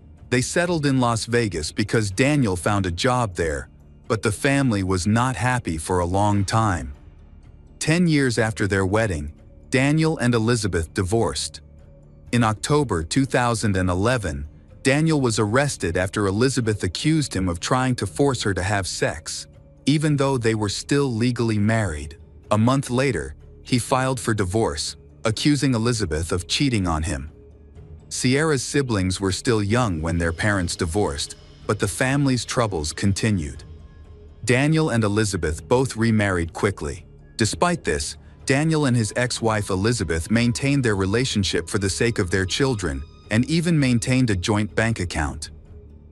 However, due to the constant instability, Elizabeth began a custody battle that lasted until Sierra started high school. Eventually, Dana and Jordan moved in with Elizabeth, while Sierra stayed with Daniel. The father and daughter have a close bond, and Daniel often shares photos of him and Sierra having fun together on social media, showing his love for his youngest daughter. In June 2020, Sierra began dating 18-year-old Aaron Guerrero, who was 2 years her senior.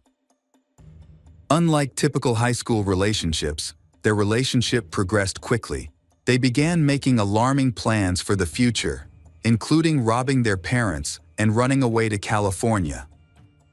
Both sets of parents quickly noticed negative changes in Sierra and Aaron's behavior, fearing that the situation would worsen if the kids spent time together.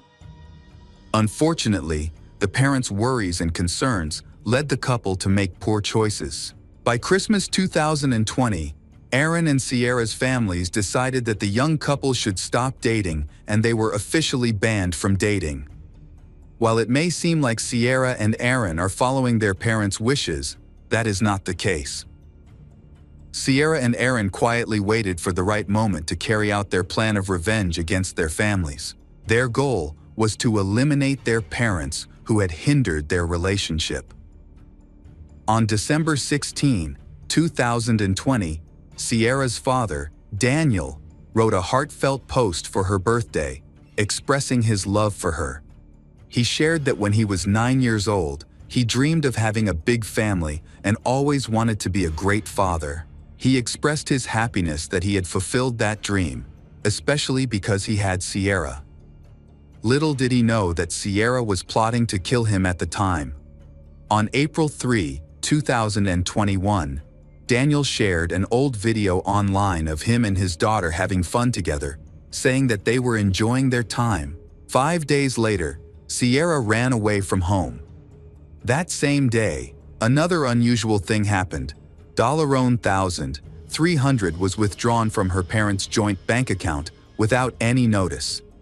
Elizabeth found this strange because Daniel would never withdraw such a large amount of money without informing her. Elizabeth sent Daniel a text message, but he did not respond all day. By this point, many people, including Elizabeth and his mother, Christina, were worried because Daniel had stopped answering his phone. Elizabeth then texted her daughter, Sierra, to ask how Daniel was doing. Surprisingly, Sierra replied that Daniel's phone was broken, but he was fine. However, Daniel's family grew increasingly concerned. They knew he could use his laptop to communicate, and if his phone was broken, he could fix it quickly. Daniel regularly posting videos on Instagram and sharing his thoughts on Twitter with many followers. His mother was aware of this, so his sudden silence was concerning to her. She asked a family friend to check if Daniel was at home. The family friend contacted Sierra to find out where her father was. Sierra replied that he was in the shower.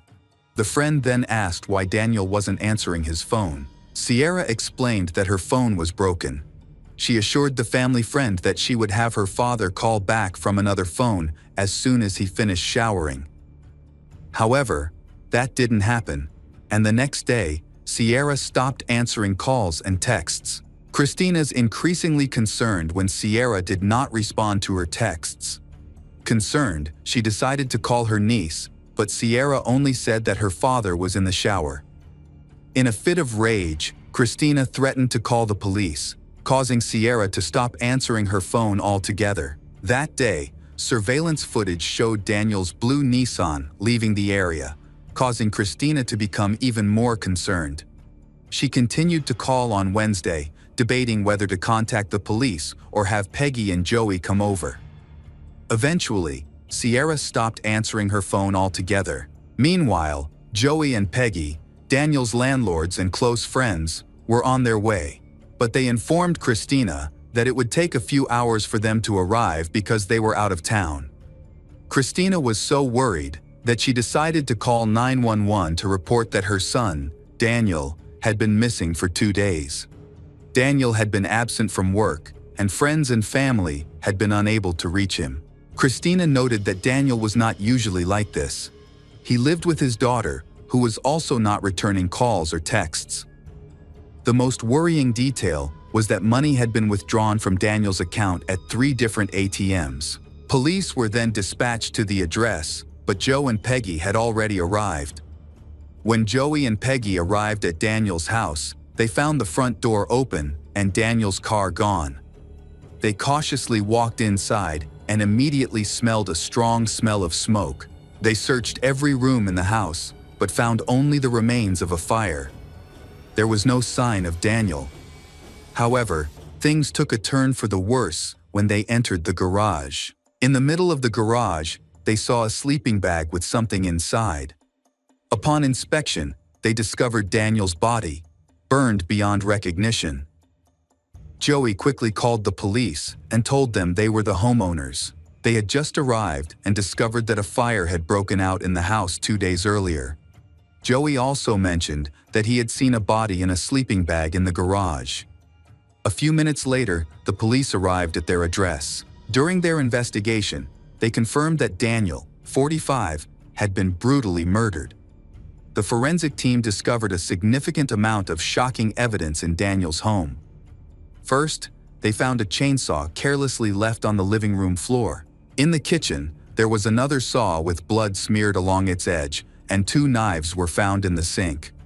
The police also located a receipt from a store and an ATM. Despite signs of a fire in the living room and the bloody saw in the kitchen, it was evident that someone had made serious efforts to clean the house. Daniel's autopsy revealed a gruesome scene. He had suffered 70 slash wounds. Most of these injuries were to his head, neck, and torso. His body, burned beyond recognition, was stuffed into a sleeping bag and moved to the garage. Police concluded that the person responsible for Daniel's death harbored intense hatred, as evidenced by the brutal stabbing and beating he endured. After he died, the attacker even burned his body in the living room. When the police spoke to the family, it was clear that there were no obvious suspects. No one could understand why Daniel had such a vicious enemy. However, Christina noted that Sierra had been acting very strangely. When asked about Daniel's situation, she always replied that her father was taking a shower. And then Sierra stopped contacting Christina completely. Additionally, Sierra had gone missing from the house. On April 9, police received a tip that led them to a receipt from a local store and access to surveillance camera footage. They discovered that Aaron had purchased a saw and gloves. That same day, Sierra was seen in the footage leaving the store with 2 bottles of bleach, using Daniel's credit card to make the purchase. Police quickly gathered information about Aaron. They learned that both families had forbidden Aaron and Sierra from seeing each other, so he ran away from home on April 8. With the addition of surveillance footage, police had enough evidence to issue arrest warrants for them. On April 13, police arrested Sierra and Aaron 400 miles from their home in Salt Lake City, Utah, for not paying their bus fare. When police conducted a background check, they discovered that the couple was wanted for murder. Additionally, police discovered Daniel's blue Nissan, the car Sierra and Aaron had used to get away. Inside the trunk, they found a bloody blanket. Police seized Sierra and Aaron's phones as evidence. They examined the contents and found a disturbing video on Sierra's phone. In the video, Sierra and Aaron talked about killing Daniel without showing any remorse. After Sierra and Aaron were arrested in Utah, they were taken to the Clark County Detention Center in Nevada. The investigation at the crime scene revealed that Sierra and Aaron intended to dismember Daniel, as a chainsaw and a handsaw were discovered in the house and had been recently purchased for that purpose. As a result, Sierra and Aaron face multiple charges, including murder, arson, conspiracy to commit robbery, and 4 counts of fraudulent use of a credit or debit card. On June 15, 2021, Sierra and Aaron pleaded not guilty at their initial hearing. The case has attracted attention, especially because Sierra seems to have no remorse for her actions against her father. Many were shocked by her seeming indifference. Sierra's defense said her parents' divorce and the long custody battle had a significant impact on Sierra. The therapist then explained that this type of trauma can significantly disrupt a child's development. If Sierra had previously experienced emotional trauma, any change or loss could have added to her feelings of despair. Daniel's family has stated that Sierra and Aaron's complete lack of remorse is reprehensible and inexcusable. They expect justice to be served in the most serious manner. They loved Daniel deeply and miss him. This will be their only statement. In May 2022, Sierra Halseth and Aaron Guerrero agreed to a plea deal. However, it is unclear whether the couple truly felt remorse or whether they agreed to the plea deal in exchange for a lighter sentence. The judge sentenced Sierra and Aaron to life in prison, with the possibility of parole after 22 years. This was part of the deal they made when they pleaded guilty to murder and other charges. After 22 years, they could be released around the age of 40, which would give them a chance to start over. After the verdict, Daniel's mother, Christina, spoke to the press, expressing her grief. Christina said that Sierra had shown no remorse for the murder she had committed. In fact, during the trial, Sierra tried to blame Daniel, claiming that she had been forced into the act. Sierra said that her father had assaulted her, pinned her down, and beat her. However, Christina pointed out that Sierra could have reported the incident to the police, but instead chose a different and more tragic course of action. In a surprising turn of events, Aaron was the only one to apologize for his actions. He sought forgiveness from Daniel's family, who noticed that Aaron showed remorse and emotion, unlike Sierra.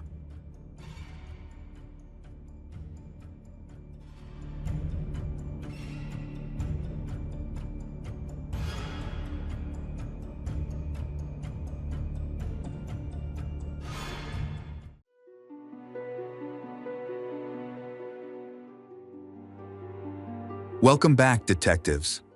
Let's dive into another horrible case. The case of Lydia Guardo.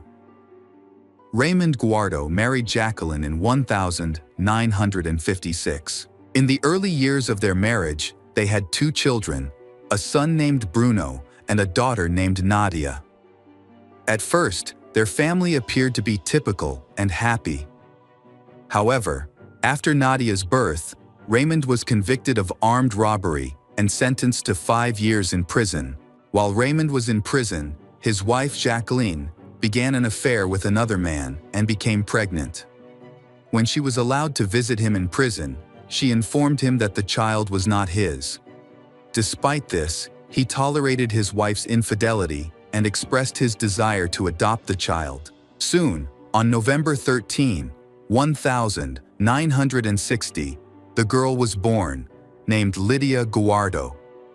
Years later, Raymond was released from prison, but his relationship with his wife Jacqueline has worsened. She was left alone to care for their 3 children and seemed to have little affection for them. So she decided to send her children to an orphanage, and soon after, her children were adopted by a family. Fortunately, the children were placed with a loving family that provided them with everything they needed to begin a new chapter in their lives. With this support, Bruno, the oldest child, always held on to the hope that his biological parents would come for him and his younger sisters. He even encouraged his sisters to believe that this would happen one day. While still in prison, Raymond saw an advertisement in the newspaper for a woman named Lucienne Ulpat, who was seeking a pen pal. After his release, he found Lucienne and soon married her. Following the marriage, he became determined to reclaim his children by any means. One night, he took a gun and broke into the home of the family that was taking care of his children. The noise frightened the girls. Nadia didn't remember what her father, Raymond, looked like, and Lydia had never seen him before. They thought he might be a kidnapper and were worried that they might be in danger. Raymond successfully took the children from their foster family and placed them in his car, despite their threats to call the police. After several hours of driving, he brought the children to his home, where he introduced them to Lucienne, telling them that she was their new mother and that they would need to follow her rules. During the first years of living together, everything seemed quite stable, at least judging by family photos from the time. The family moved to a new house in a quiet neighborhood. Raymond received a cash allowance and started his own business, which focused on instant postcard printing and various office tasks. Lucien occasionally worked in his company, but primarily handled office work. However, as time passed, the family's life began to change dramatically. The children suffered abuse from their father, Raymond, and stepmother, Lucienne. Lydia's first memory from this period was witnessing Raymond beat Bruno for playing with a neighbor's child. When Raymond and Lucienne went to work, they hired young girls to care for the children. Upon returning home, he would pressure these girls to drink alcohol with him. On one occasion, he even attempted to persuade one of the girls to have sex, but she managed to escape. The girl's father then came to the house to confront Raymond and seriously injured him. After that incident, Raymond stopped hiring nannies. Later, he bought a trailer to take his family on vacation to the beach. Once they arrived, they spent time swimming and relaxing like other vacationers. However, an unsettling event occurred. While in the water, Raymond approached his daughter, Nadia, and pressed her against him inappropriately. She struggled to escape his grip, but this only made things worse. From that point on, she became the target of Raymond's abuse. Lydia recalls one day, she heard Nadia's cries coming from the trailer. This marked the beginning of Raymond's sexual abuse of one of his daughters. After that, parents, Raymond and Lucienne, often beat and do other terrible things to their children. Bruno and Nadia stopped going to elementary school, while Lydia, who had never been to school, faced severe mistreatment. This may have been because she was not Raymond's biological daughter. A few years later, around 1971, when Lydia was over 8 years old, the bullying began to get worse. The first incident occurs when Lucienne gets angry because Lydia comes home dirty after playing outside. Her stepmother, Lucienne, put her in a bathtub filled with boiling water and bleach. She recalls that her sensitive skin began to peel and float to the surface of the water. Hearing her screams, Raymond rushed into the bathroom, pulled she out, and laid her on the bed. He attempted to treat her burns with vegetable oil, but soon realized the injuries were severe. Then, she was taken to the hospital, and doctors determined she had third-degree burns.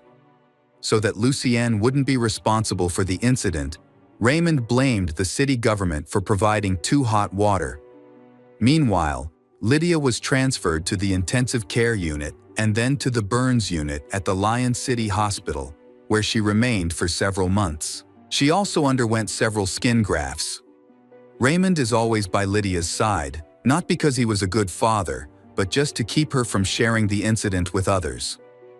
Eventually, he grew weary of the situation and declared that he would take she home to continue her treatment. Medical professionals were against this decision, but Raymond secured the support of their family doctor, who wrote a confirming that he would continue to treat Lydia. Consequently, Raymond picked Lydia up and carried her out of the burn unit. Back home, Raymond begins to take care of Lydia. He regularly changed her dressings and started to touch her inappropriately. One day, he came home with a camera, claiming he needed to take pictures for the insurance company. He first photographed Lydia, asking her to smile, and then took pictures of her private areas. He then told the girl that the family doctor had prescribed this medicine. He forced her to inhale that drug, leaving her in a semi-conscious state. Although she was aware that he was about to do something strange and painful, she was unable to resist. At that time, he was sexually assaulting she. During this time, Raymond's wife, Lucienne, did not intervene. Instead, she encouraged his behavior.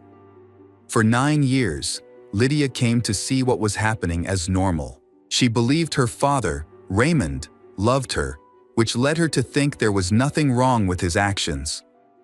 Years later, in an interview with a French television show, Lydia explained how Raymond justified his horrific actions. He told his children that he was doing this for their well-being. He also claimed that, as their father, he had the right to do so.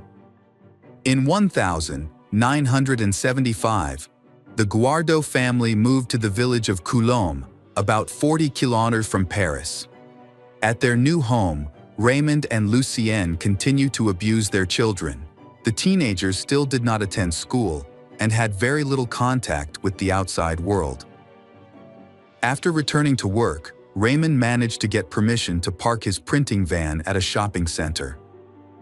To attract attention, he displayed photos of Lydia's burned legs on the van. Next to the photos, there were posters announcing that Lydia's injuries were due to the negligence of the authorities and that they had yet to compensate her. Thus, he created the image of a father calling for public attention and justice. When he felt that the photos alone weren't enough, Raymond forced Lydia to accompany him so that people could see her scars. He used the sympathy of bystanders to sell his goods and make money. Bruno was the first to try to stop the abuse from Raymond and Lucienne. Before that, Bruno, Nadia, and Lydia tried to escape, but they were caught and punished. Despite this, Bruno, who had suffered years of physical abuse, eventually managed to escape. According to some sources, Bruno contacted the authorities to report his family's problem. However, the authorities did not take his claims seriously. Meanwhile, his younger sisters, Nadia and Lydia, continued to suffer from Raymond's behavior. As they grew older, their bodies began to change. Noticing this, Raymond bandaged his daughters' chests with elastic bandages, making it difficult for them to breathe. The bandages eventually became tattered and dirty, as he did not allow them to be removed for months. He did not want anyone other than himself to touch his daughters. Years later, Bruno returned to rescue his sister Nadia, who was now an adult. He successfully saved her, but Lydia remained in danger. Raymond confined her to the dark, damp attic, where he abused her multiple times a day. She felt betrayed by her siblings for leaving her behind. She tried to escape from home several times, but Raymond spread rumors that she was mentally ill. So every time she tried to contact the authorities, they immediately brought her back home. After another escape attempt, Raymond even chained her up to keep her from fleeing again. When Lydia turned 18, Raymond decided it was time for her to have children. He was so determined to make this happen that after each intimate encounter, he would tie her legs together to supposedly increase the chances of her getting pregnant. At 19, she became pregnant for the first time, and for almost the entire 9 months of her pregnancy, she was kept on a leash. This was to prevent her from having an abortion. She gave birth to her first child on December 8, 1982. Despite becoming a mother, Lydia continued to try to escape, but Raymond caught her repeatedly and punished her harshly. On one occasion, he locked her in the attic for 6 months. During this time, she suffered abuse from Raymond and Lucienne, who often used kitchen utensils as weapons. The only companions she had were rats. She went on to have 5 more children between 1986 and 1996. Her youngest child, a boy named Rudy, is not Raymond's but someone else's, conceived while she was trying to escape. Raymond took great pride in his children, who initially did not even know who their real mother was. Neighbors, grocery store owners, and authorities representatives all came to congratulate him on having a large family and pay their respects. Every time Lydia was ready to give birth, Raymond would take her to a hospital outside the border. There, with threats to kill her, he would force her to say that he was her husband and the father of her children. He was skilled at manipulating and she felt powerless to resist him. It all ended in 1999. Raymond, who was diabetic, began to suffer serious health issues due to his neglect of his well-being. One day, his condition deteriorated, resulting in the amputation of several toes on his left foot. After the surgery, he continued to ignore the doctor's advice, and his health condition worsened. One day, Lydia visited Raymond in the hospital and learned that he had died the night before from a pulmonary embolism. This news brought her to tears, as she seemed to forget all the pain he had caused her. Before the death of the man who had abused her for a long time, she could not understand why she felt so sad. As Lydia left the hospital, she recalled how Raymond once forced her to promise that she would end her life immediately after his death. Years of his control had deeply affected her mindset. She walked to the nearest bridge and, in a moment of despair, jumped into the river. After she fell, she lost consciousness. Then, rescuers had pulled her from the water. In that moment, she realized that the horrors of her past were finally behind her. Thus, the 28-year saga of bullying, sexual assault, and imprisonment ended. She was free at last. After Lydia was released, she faced many challenges. As an illiterate and unemployed young woman, she needed to rebuild her life. She also had to reconnect with her children, who had been raised by Raymond and Lucienne without any contact with her. Fortunately, after years of neglecting the issue, the authorities began to support her. Initially, she was allowed to stay in the house where she had been held captive, although she was too afraid to go into the attic, the site of her abuse. Lydia's stepmother, Lucienne, who was 68 at the time, went to trial in 2007. She received a 3-year suspended sentence for failing to stop the crimes committed by Raymond. In 2008, this sentence was appealed and increased to 4 years probation. Lydia bravely shared her story with everyone. Despite still being illiterate, she collaborated with journalists and writer Jean-Michel Radem to publish a book about her difficult journey to freedom. In her book, Lydia criticized many government agencies. According to her, during the days when she escaped, they made her fall back into a bad situation without trying to understand the situation. She was especially critical of her stepmother, Lucienne, who not only ignored her suffering, but also actively participated in the physical abuse. She also criticized Bruno, Nadia, and medical workers who treated her injuries from burns, bruises, and cuts. She claims that medical staff ignored the obvious signs of her mistreatment and chose to remain uninvolved. Additionally, she criticizes her neighbors for not contacting any social services despite hearing the daily screams of children. Finally, Lydia expressed her disappointment with the French justice system for going easy on Lucienne. After publishing her book, the public became aware of the horrors she endured. Though some people advised her against sharing her story, she firmly believes that victims of such crimes should share their experiences, as it may help protect others. After gaining her freedom, Lydia met Sylvain Skurla. He seemed to come into her life to help heal her from the pain she had suffered. Shortly after they met, they got married and had 2 children. She expressed that she found hope in her husband and began to embrace life again. She participated in several media interviews and documentaries about her experiences, with Sylvain always by her side. However, the indelible traces of her time in captivity still remained in her heart. The scars on her body were a reminder of her past and the struggles she had gone through. With the help of a lawyer, Lydia appealed to the Judicial Commission for compensation. In her appeal, she detailed the torture and abuse she endured from Raymond and Lucienne, as well as her lack of access to education, which hindered her ability to find work. Additionally, she was not registered in the Social Security system because she could not write, preventing her from completing necessary forms. She also mentioned that burns she suffered as a child resulted in a degree of disability. Therefore, it was essential for Lydia to achieve several goals. First, to have her status as a victim recognized. Second, to receive financial assistance from the state to buy a home, ensuring she would never return to the place where she was tortured. On November 16, 2009, the Victims' Compensation Commission awarded Lydia over $100,000 in compensation. Her children, whom she had with Raymond, also received financial support. It was reported that they all found stable jobs, rebuilt their lives, and started their own families.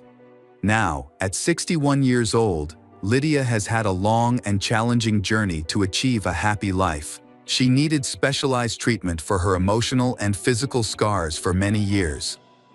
However, with Sylvain's support, she was able to begin again. Despite everything she has gone through, she remains a strong and cheerful woman. Later, Lydia re-established communication with Bruno and Nadia. However, she admits that she still feels anger towards Bruno for not taking her with him.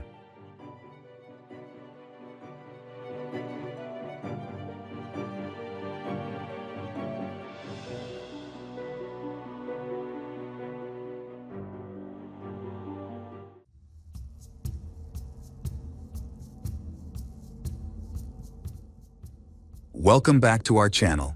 Today we will explore a new case. The case of Jorge Torres. Is there anything more horrific than a father murdering his own child? In the investigation and trial of crimes, mistakes in identifying the culprit can have dire consequences. One of the most heartbreaking situations is when an innocent person is wrongfully punished while the real culprit continues to be at large. This was on Mother's Day, when 8-year-old Laura Hobbs and her best friend, 9-year-old Crystal Tobias, decided to go for a short bike ride. They were expected to return within an hour, but vanished without a trace. Family members spent nearly the entire night looking for them. In the early morning, Laura's father, Jerry Hobbs, found her bike while climbing the hill, but Laura was still missing. The search for she and her friend continued. A couple of hours later, a few hundred meters from the bike, Jerry discovers suspicious figures lying motionless on the ground in the dim light of early morning. He quickly realized something was wrong. When they reached the scene, he discovered the bodies of Laura and her best friend Crystal, who had multiple stab wounds. It was clear that their deaths were brutal and prolonged. Sadly, this tragedy happened close to their home. Both girls lived in the small town of Xene, Illinois, which has a population of 20,000. Their deaths deeply affected the local community, sparking a desire among residents to uncover the truth and the cruel criminal responsible. However, it's difficult to uncover the full story. The police came under intense public pressure. So, they worked hard to gather any information that could help them inform the community and capture the perpetrator. A few days after the tragedy, the commander of the task force at the Lake County Major Crimes Department confirmed that has a suspect. Detectives had already spoken with Jerry. They think he is involved in the case. He was brought in for questioning on the day the bodies were discovered. The police noted that Jerry had been acting strangely. A background check revealed that he had been released from a Texas prison just a month prior. Overall, he had a significant history of legal troubles. Although Jerry had repaired his relationship with his daughter, could he handle the situation involving her and her friend? The girls were discovered lying next to each other, having been raped. The scene was horrific. Both had suffered multiple stab wounds and had been beaten. A forensic expert identified a total of 31 cuts from a blade, primarily on the upper body, chest, and neck. The injuries were similar for both girls. Laura had defensive wounds, suggesting she fought back in desperation. There was reason to believe that the killer intentionally caused maximum pain to his victims, targeting areas that would prolong suffering rather than lead to immediate death. Jerry firmly denied any wrongdoing. Consequently, he was questioned for hours by law enforcement officers who sought to piece together the events leading to the deaths of the two victims. After a lengthy interrogation, the detectives managed to obtain a confession, which was captured on video. Jerry said he and his wife Sheila returned home on Sunday around 3 o'clock. At that time, their 4 children were flying kites by the lake. Their daughter Laura asked her parents if she could go for a bike ride with a friend, mentioning that it was Mother's Day and she wanted to celebrate it with a festive ride. Even though Laura was still under house arrest for taking $40 from Jerry, Sheila chose to let her go.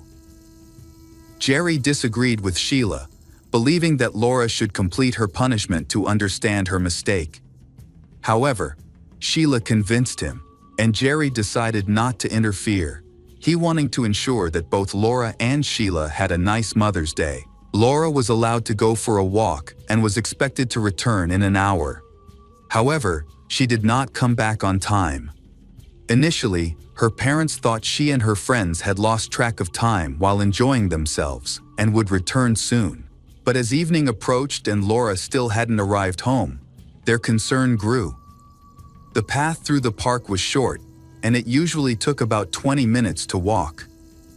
Given that she had been gone for several hours, her absence became increasingly worrying.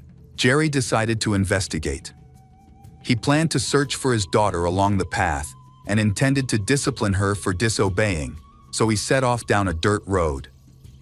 Jerry encountered Laura and Crystal, who were playing and ignoring their parents' requests. Upset, Jerry insisted it was time for his daughter to go home and said he would punish her. He wanted to take Laura home and told Crystal to go back as well since her parents were waiting for her. However, neither girl was willing to leave on their own. Jerry then turned to Laura and said they were leaving because she was too caught up in her play. Laura reacted by getting upset, and Jerry grabbed her hand. She resisted and screamed to be let go. Crystal also pleaded with him to release her friend and leave them alone. Both girls started to be disrespectful and rude to Jerry. When Jerry refused to let go of Laura's hand, Crystal pulled out a small switchblade and insisted that he release her. In a moment of confusion, Laura bit her father's hand, which made him angry. He struck her in the face, causing her to fall to the ground. Crystal then lunged at him, but he easily took the knife away from her. Once he had control, he hit Crystal in the face, and she also fell. Furious, Crystal stood up and attacked Jerry, but he responded by stabbing her in the chest several times. Afterward, he approached Laura, who was desperately trying to defend herself, but she was no match for him. He struck her in the face again, and then stabbed her multiple times with the knife. Jerry's statements were collected after 24 hours of interrogation. The police believed they had caught the real criminal.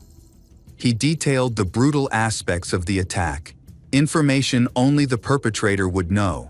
Despite his confession, it was hard to accept that a father could harm his own daughter and her friend so viciously. The detectives were particularly suspicious due to Jerry's criminal history. Born in 1970, Jerry Hobbs dropped out of school after 8th grade. He was known for his hot temper, which often led him into trouble. His criminal career began soon after school, with significant offenses occurring in 1990, when he first served several months in a Texas state prison. After that point, he was released but then re-imprisoned, typically for petty offenses. The list of criminal activities included possession of illegal substances and multiple assaults on individuals for theft. There were serious underlying issues that contributed to these crimes. In August 2001, Jerry attacked his wife while they were living in a trailer. The situation escalated into physical violence. 3 neighbors attempted to intervene, but Jerry, in a fit of rage, grabbed a chainsaw and chased them around the trailer park. He only stopped when one of the men struck him in the back with a shovel, causing him to fall and become incapacitated. By that time, the police had been called, and they arrived shortly after to take control of the situation. In December 2002, he was convicted and received a suspended sentence. However, he failed to report to his probation officer, leading to the revocation of his probation. In October 2003, he was sent to prison, where he served 18 months. He was finally released in April 2005. After his release, he took a bus to Zane. He visited Sheila's parents' house, where he reunited with Sheila and their 4 children. Laura and her 2 brothers were from Jerry's relationship with Sheila, while her eldest child was from her previous marriage. Jerry put aside past grievances and hoped to rebuild their relationship and live together as a family again. Jerry spent a lot of time reflecting over the past year and a half, dreaming of starting a new life. Despite the challenges in their relationship, Sheila genuinely loved Jerry, and they decided to give their relationship another chance. Unfortunately, their efforts were in vain. Just a month after they reunited, a tragic incident occurred. One day began positively, with children riding bicycles and roller skates along the forest path. Many families were having barbecues, making the area lively and seemingly safe. There had never been any incidents in the past, and parents often allowed their children to explore on their own. It was puzzling that no one seemed to have heard anything. There were no witnesses to the double murder. After Jerry confessed, the police arrested him, and he was held in custody without bail for over 2 years while the prosecution prepared for trial. During the investigation, several strange inconsistencies came to light. Investigative agency found it hard to believe that the 8- and 9-year-old girls had a knife and attacked him, prompting him to fight back and ultimately kill them in a moment of anger. Additionally, it was odd that the girls refused to go home after their father found them walking alone in the dark. Were the schoolgirls really not afraid to be outside at that hour? All of this seemed absurd. In his confession, Jerry did not mention anything about rape, even though the girls had experienced sexual violence at the crime scene. Forensic evidence later uncovered more details about the terrible events that occurred that day. Scientists found male DNA samples, but these did not match Jerry. Instead, they belonged to an unidentified man. Despite this evidence, investigators proposed their own explanation. However, they did not explain how male DNA could be found on the girls, making their reasoning seem even more questionable. The charges indicate that it was a serious case. They had Jerry's confession and his criminal background, so winning in court seemed like a formality. Details about the DNA evidence were not revealed. The video recordings of the interrogations were sufficient to persuade the jury. As a result, Laura's father was sentenced to life in prison without the possibility of parole. In 2009, a significant change occurred in Arlington, Virginia. Amanda Snell, a 20-year-old servicewoman, lived there. On July 13, 2009, she failed to report for her shift at Fort Myer, raising concerns among her supervisors. Amanda was typically responsible and committed to her career, so not showing up for duty without notice was out of character for her. To check on her well-being, management sent several colleagues to her dormitory. They knocked on her door, rang the doorbell, and attempted to reach her by phone, but received no response. When they found her door unlocked, they entered the room. The first alarming sign was that her wallet and ID were untouched. The military quickly discovered blood and signs of a robbery in the bedroom. Amanda's body was found in the closet. She had been severely beaten, and a cord from a household appliance was still tied around her neck, with a pillowcase over her head. Investigators determined that she had died about 2 days before her body was discovered.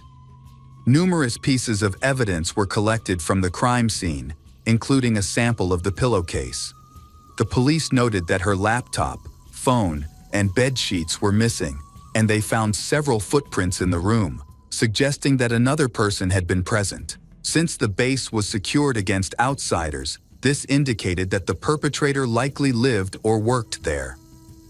Forensic experts identified the shoe prints as Nike Air Force One, which were very popular on the base at the time, providing no leads for the police in their search for the suspect. Months went by. On February 27, 2010, another attack occurred just 5 kilometers from Amanda's workplace in Arlington. In the early hours of the morning, 2 female postgraduate students were returning from dinner when a man confronted them at the entrance of their building. He threatened them with a weapon, forced them inside, and followed them with his gun drawn. He bound their hands with electrical cords and ordered one of them to get into his car. He then drove her to a remote area outside the city, where he raped her. The attacker strangled her until she lost consciousness and left her to die in a wooded area covered in snow, not considering that she might survive the assault.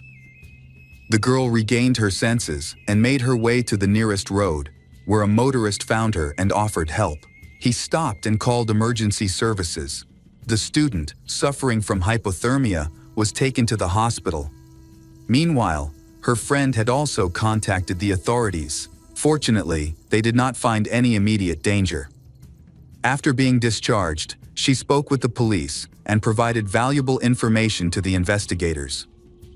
The most significant breakthrough was her detailed description of the attacker and his car. She described him as a short, smooth-skinned Hispanic man who drove a silver car. Detectives quickly recognized that the handwriting matched that of the criminal who attacked Amanda. Additionally, the police had obtained DNA from the person who attempted to take the girl's life. That her miraculous rescue would set off a series of events that would significantly impact many lives. Later that evening, officers collected a DNA sample from Amanda's. In the car described by the girl, they discovered the university ID of the kidnapped girl along with her earring, which helped establish a connection between the main suspect and the attack. The main suspect has since been taken into custody while awaiting trial. Several months went by as the police worked to understand the details of these disturbing events. Eventually, the DNA sample was analyzed and matched with the National Criminal Database. Law enforcement officials were taken aback by an unexpected discovery. The DNA found on the bodies of Laura and Crystal, who were murdered in 2005 in Zane, matched that of this suspect. At the time of the girls' murders, the suspect, Jorge Torres, was just 16 years old and lived in Zane. The police were further shocked to find out that he was a friend of Crystal's older brother. This investigation into the brutal attack revealed a shocking miscarriage of justice. Jerry, the father of Laura, was wrongfully imprisoned for a crime he did not commit. After spending many years in prison, Jerry began to show significant changes in his behavior. 2 weeks after DNA evidence linked Jorge to the crime, police identified the true killer of the two schoolgirls. The charges against Jerry were dropped, and he was released from prison in early August 2010. After the murders of the schoolgirls, Jorge was not apprehended and graduated from high school in 2006. Just a few months later, he enlisted in the Marines. The investigation revealed then he had boasted about being part of the Marines, an important unit of the U.S. Armed Forces. But this did not help his criminal image. He remained a ruthless monster and continued his violent actions. Now, it was necessary to examine his potential involvement in other attacks. When in prison, Jorge was still scheming and manipulating events. But the manipulative tactics Jorge used could no longer be hidden. Alongside the DNA testing, additional evidence was necessary to prove his involvement in the murder of the schoolgirls. To gather this evidence, authorities decided to recruit informants from among the prisoners in exchange for reduced sentences. A suitable informant was chosen. He was a former restaurant owner convicted of financial crimes and had no prior violent crime record. He willingly agreed to cooperate with the police. During a week in August 2010, he was approached to communicate with Jorge. This person said, in his confession, Jorge stated that he entered Amanda's apartment in the early morning with the intention of robbing and assaulting her. When Amanda woke up and saw him, he took advantage of her shock, tying her hands with a wire and wrapping a cord around her neck because he feared she would recognize him and report him to the police. Jorge claimed that she had no time to fight back. He coldly detailed how he assaulted Amanda while she was suffering, and then concealed her body in a closet to delay its discovery. The informant reported that Jorge spoke about his actions with a sense of pride, almost bragging, making law enforcement officers were shocked. Jorge's behavior indicated possible psychopathic traits, as individuals with such disorders often seek admiration. Following this confession, the police chose to reopen Amanda's case. They discovered that Jorge was a colleague of Amanda and lived directly across the hall from her. In his room, officers found a gun and a computer containing numerous graphic videos of the rape and torture of women. Additionally, Jorge was wearing Nike Air Force One sneakers that matched the shoe prints at the scene of Amanda's murder. Forensic scientists started re-examining samples from the pillowcase found on Amanda's head and from the bedsheet. DNA testing eventually revealed a match, adding one more victim to the list of crimes linked to this dangerous criminal. Although detectives believed he might be involved in other similar offenses, they found no evidence to support this. The police were left with a serious threat to society who had been free for years. It was finally time to pursue justice. The trial of the case in which the graduate student victim survived the attack began in December 2010. The defendant was found guilty of several charges, including kidnapping, rape, and attempted first-degree murder, and was sentenced to life in prison. This was just the beginning of multiple trials. The trial for the murder of Amanda Snell began in 2014, after prosecutors presented Jorge's recorded confession and DNA evidence. The jury unanimously supported the prosecution. In late May of that year, the judge sentenced Jorge to death. In mid-November, he was extradited to Lake County, Illinois, to face trial for the murders of Laura and Crystal. Although the attacker had already been sentenced to death, the state attorney believed it was essential to conduct hearings to honor the victims and their families. The trial started in mid-September 2018. Jorge opted for a plea deal, giving up his right to a trial and admitting to the intentional murders of 2 schoolgirls. He received a 50-year prison sentence for each murder, but his life sentence was already revoked. He returned to a Virginia prison to await the death penalty while his appeals were under review. The death penalty was abolished in the state in 2021, so Jorge is now serving a life sentence without the possibility of parole. One key question remains: why would the biological father of one of the murdered schoolgirls take the blame for this terrible crime? In 2005, Jerry briefly explained his reasoning to his mother, stating that he had been broken by the police during interrogation. Later, after his release, he shared more details with journalists. He revealed that he had not slept for over a day and was actively searching for his daughter with Crystal's father when he learned of her death. Overwhelmed by shock, he was confused and in pain, and the police exploited this vulnerability during the lengthy interrogation to extract his shocking confession. Human rights activists claimed that Jerry faced constant pressure from law enforcement, who used various tactics to force him into a confession. As a result of their actions, Jerry lost 5 years of his life in prison. After these events, the man decided to seek compensation for moral damages because he now knows that the police deliberately ignored the most valuable evidence that confirmed his innocence and locked him up instead of looking for the real killer. DNA samples obtained after the rape clearly showed that Jerry was not involved in the crime, yet law enforcement chose not to pursue the real culprit and continued to charge him. Now, it took multiple crimes being committed for the truth to finally come to light and for an innocent man to be set free. During the recent press conference regarding this incident, the state attorney addressed the media. He made efforts to downplay the situation and stressed that no one obstructed the detainees' access to legal counsel. He claimed that the detainees' rights were fully respected during questioning. According to him, Jerry's own behavior raised suspicions, and his past criminal record further damaged his credibility, leading the police to suspect his involvement in the girls' deaths. Detectives believed he had knowledge relevant to the case and continued to press him for answers, but Jerry maintained that this was merely an unfortunate coincidence. A few hours into the interrogation, the police took away Jerry's clothes, claiming they needed to analyze them. Instead, they gave him a thin suit that left him cold. They repeatedly showed him disturbing photographs from the murder scene and intimidated him with threats. Although Jerry consistently refused to confess, the police began threatening to arrest Sheila, suggesting that their children would be left without parents. He couldn't let that happen. To obtain a confession that could be used in court, they needed to record it on video. There was supposed to be no coercion or aggression from the officers, but many takes were necessary because Jerry initially refused to read the confession prepared by the investigator. Ultimately, the threats led him to comply with the detective's demands.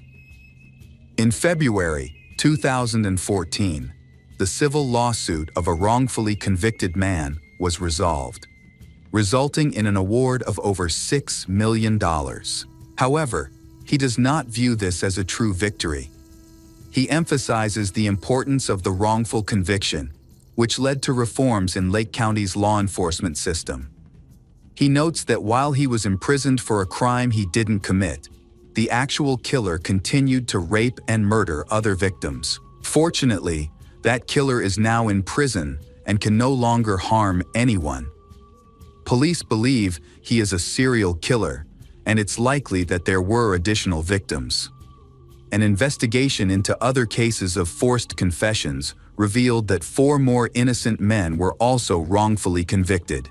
DNA evidence cleared them, but this crucial information was ignored by the Lake County prosecutor at the time. These 4 men spent a total of 75 years in prison and are now free. The case of Jorge Torres serves as a stark reminder of the devastating impact of violent crime and the long road to justice for victims and their families.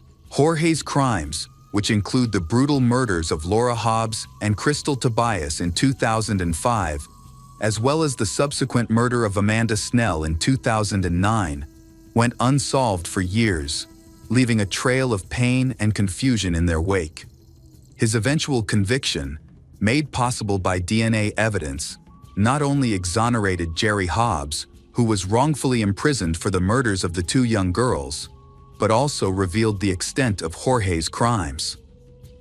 The case underscores the vital role that forensic science plays in ensuring justice and preventing wrongful convictions, and serves as a stark reminder of the necessity of thorough investigations in the pursuit of the truth. Thanks to the persistence of law enforcement and the power of DNA testing, justice was finally served, although the damage done to the lives and spirits of those affected remains irreparable.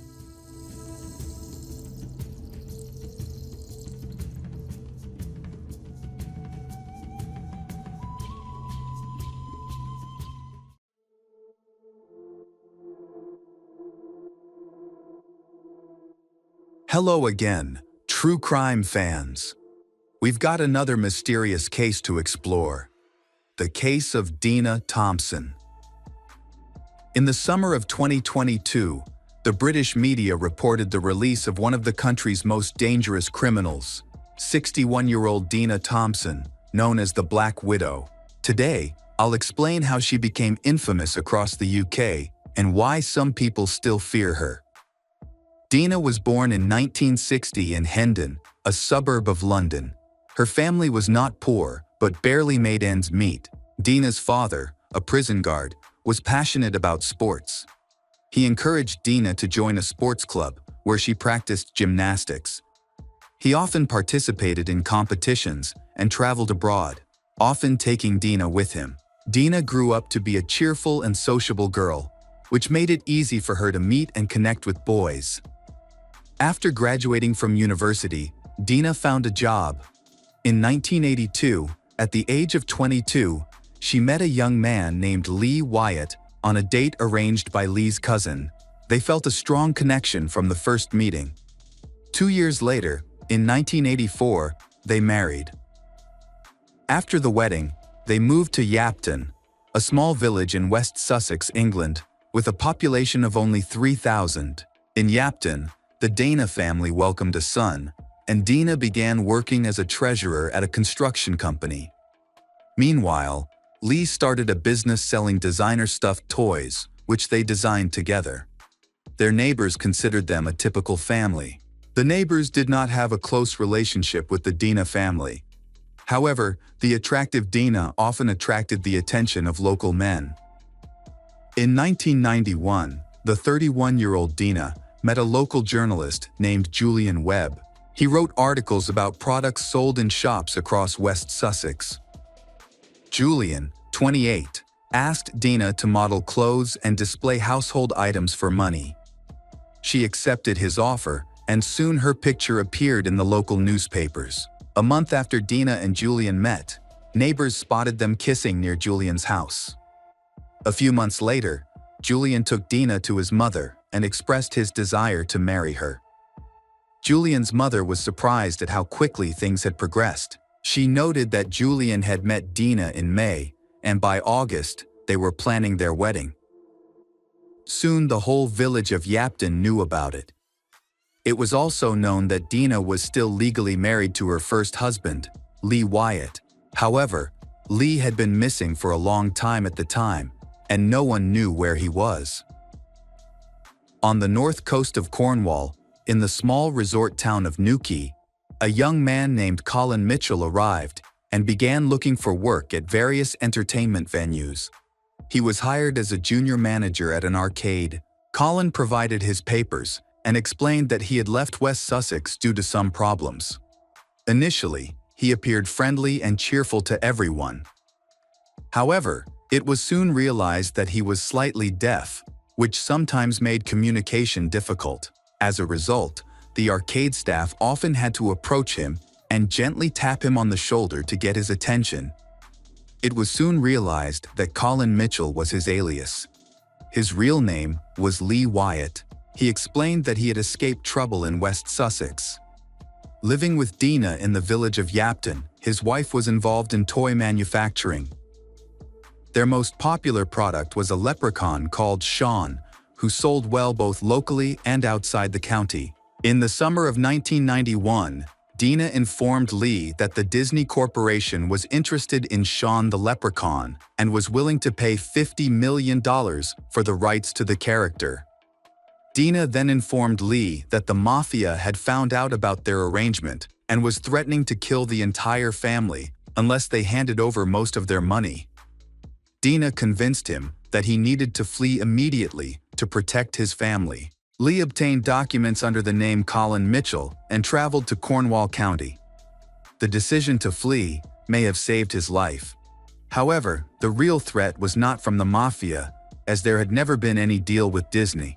Dina made up the story and convinced her husband that it was true. While on the run, he lived in an unfamiliar city under a false identity as a homeless person. He worked and sent most of his earnings to his son, continuing to support the family. On November 2, 1991, Dina used her money to marry her second husband, journalist Julian Webb. Lee was away and unaware of the situation. Julian was overjoyed to marry Dina, believing she was now his. However, a few months after the wedding, Dina informed Julian that she was terminally ill and that her company was pressuring her to resign. $26,000 had gone missing from the accounts of the companies where Dina worked as treasurer, prompting the police to focus their investigation on her. Dina claimed that her first husband, Lee Wyatt, was responsible for the theft. She alleged that he had stolen the money and gone into hiding, but that he had now returned to their village of Yapton and threatened her. Dina produced threatening letters from Lee and shared recordings of phone calls in which he spoke of seeking revenge. She also alleged that he had come to her home and assaulted her. However, there was no evidence to support this claim. Notably, a few months after Dina married Julian, Lee returned to Yapton when he learned of Dina's marriage.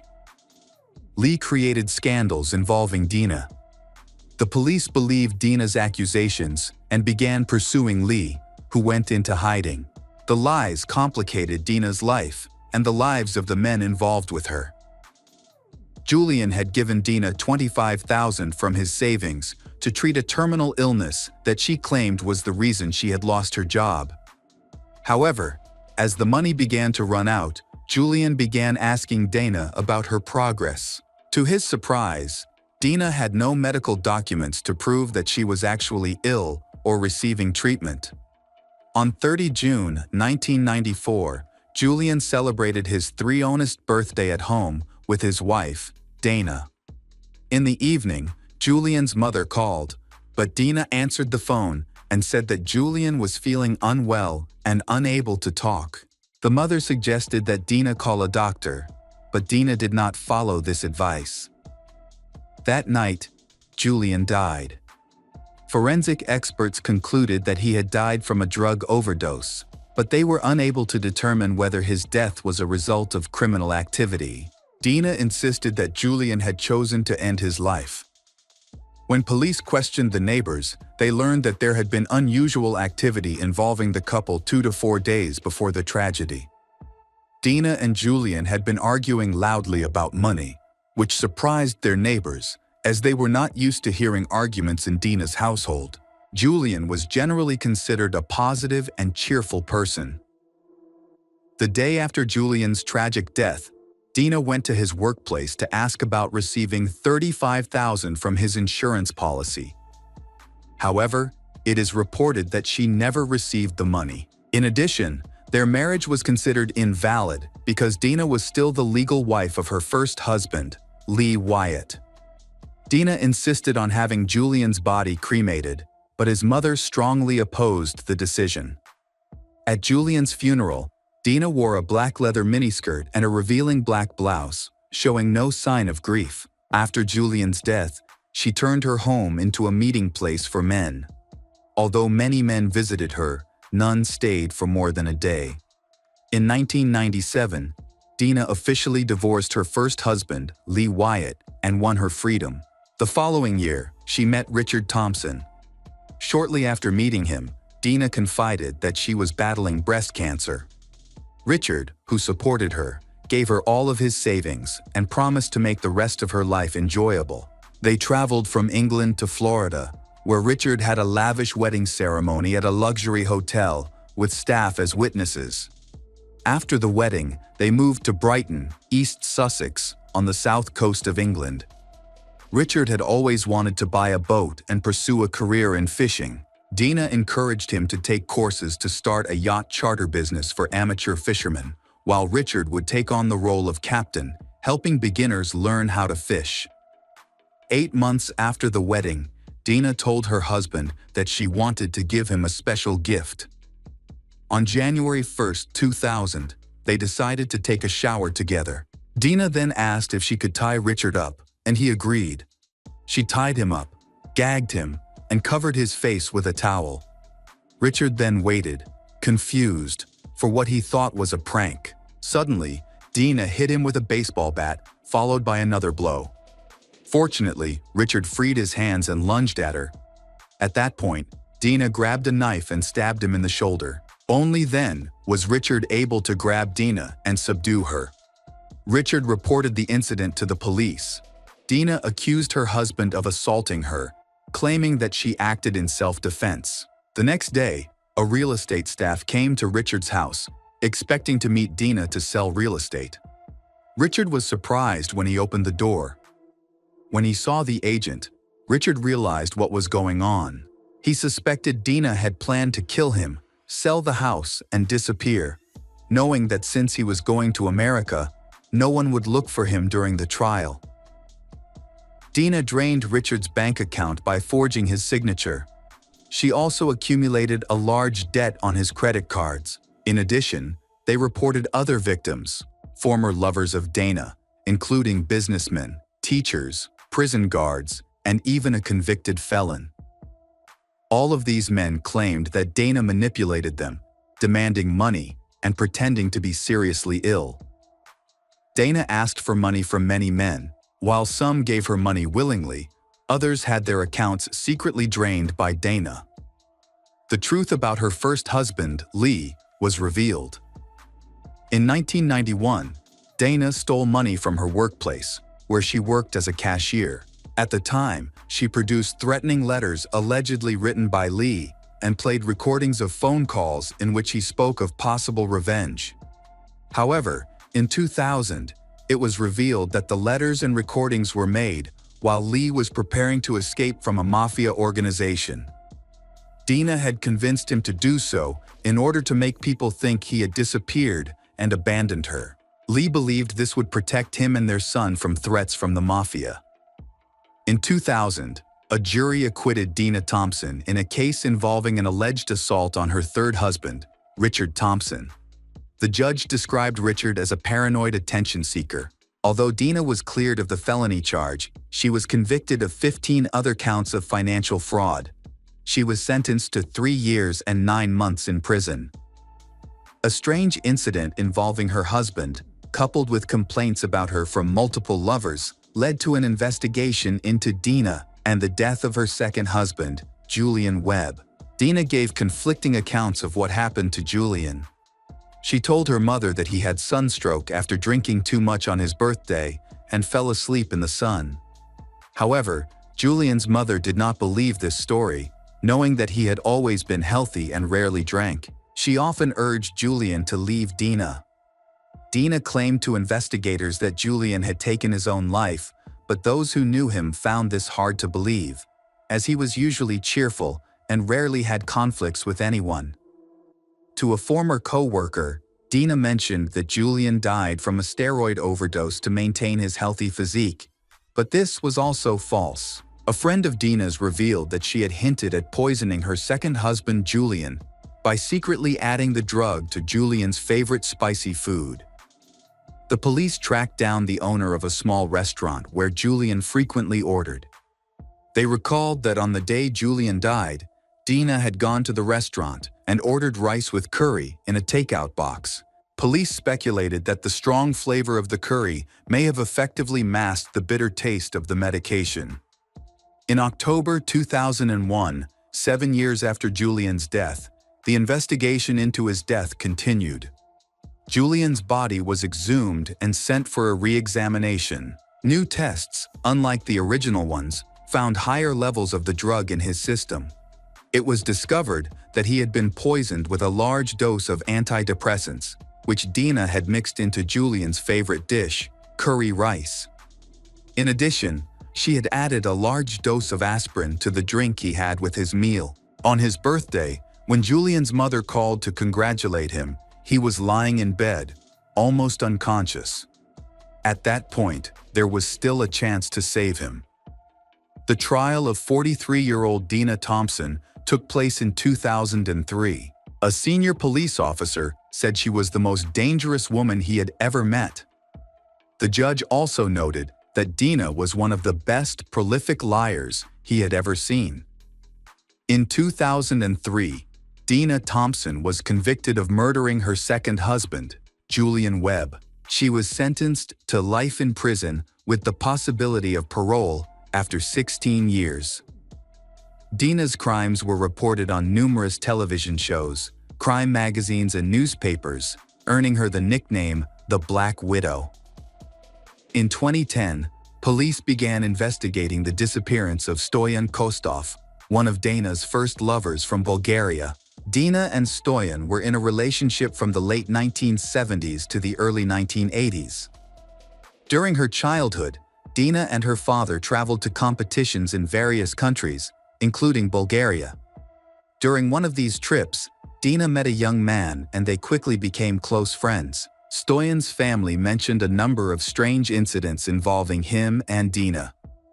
After their brief relationship, the young man mysteriously disappeared and was never found, dead or alive. It is suspected that Stoyan may have been one of Dina's first victims. While in prison, Dina attended rehabilitation courses and worked with a psychologist. In 2021, the police investigating her case expressed concern about her chances of being released, stating that she would commit another crime. Dina would not be able to stop, as she showed no remorse. However, during her time in prison, she was considered a model prisoner and always spoke positively. Dina Thompson, 61, was released from prison in the summer of 2022. Upon her release, she must notify the police of any romantic relationships she has had. She is also banned from contacting her ex-husbands and other men affected by her actions. Dina must also wear a tracking bracelet to monitor her movements, abide by a curfew, and provide details of her banking transactions if requested by the police. Richard Thompson, 63, who still lives in East Sussex, runs a property maintenance business. After learning of Dina's release, he expressed concern for his safety. Fully aware of what his ex-wife could do, he feared that his peaceful life was over. In July 2022, British newspapers published photos of Dina leaving a discount store carrying a large bag. Dina is now free to walk the streets of England. It is uncertain whether she has lured more victims or whether she has truly changed and chosen to live a better life.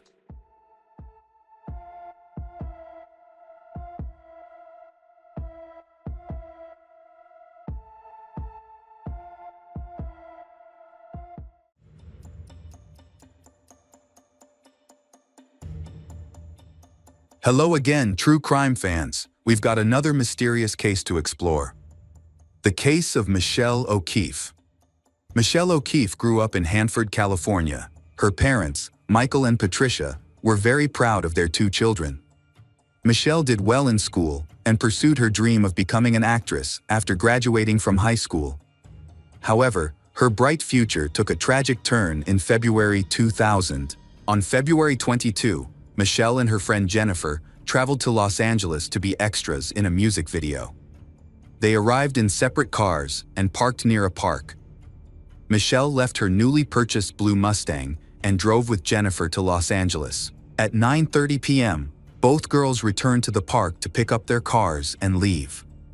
Jennifer watched Michelle start the engine, turn on the headlights, and noticed that the taillights were on, indicating that Michelle was preparing to back up. As Jennifer drove down the street, she was surprised to see that the Mustang was not moving right behind her. Thinking that Michelle would soon catch up, Jennifer left the park and headed home. After that night, she would never see her friend again. That evening, a new security guard named Raymond Jennings, 25, began his shift at the park at 8:00 p.m. About an hour and a half into his shift, Raymond became alarmed and contacted his boss on the radio. He had heard an explosion coming from the west side of the parking lot, along with a car alarm. Raymond asked to call the police. Before the police arrived, they found a Ford Mustang parked in the center lane. The keys were still in the ignition, the engine and headlights were still on, and the manual transmission was in neutral. Inside the car, Michelle was sitting in the driver's seat. The deputy sheriff was the first to arrive on the scene. He determined that Michelle had died from her injuries. He also spoke with Raymond. When asked if he saw anyone leave the parking lot immediately after the explosion, Raymond replied that he did not see anyone get out after hearing the alarm and the explosion. Raymond then pointed to the shell casings, indicating that the bullets were found from the location of the Mustang. The driver's door was open, and the window was partially rolled down. A pair of black jeans was on the passenger seat. One of Michelle's shoes was on her right foot, while the other was on the ground. Police also found a gold earring on the ground. The Los Angeles County Sheriff's Office found that 5 shots were fired from the same 9mm gun. Police investigated, and there was no evidence that Michelle had any enemies. Her closest friends said she had no problems with her boyfriend and could not identify anyone who wanted to harm her. Police considered the possibility that Michelle was the victim of a robbery or attempted carjacking, especially since her cell phone was missing. The last call she made was to her friend Jennifer, just minutes before she got into the car. It is likely that the killer took her cell phone, but her wallet and $100 were still in the car, found between the center console and the driver's seat. Jennifer said, Michelle felt uncomfortable going to college that night in the outfit she wore in the music video because it was a little revealing. She planned to change her clothes before returning to campus.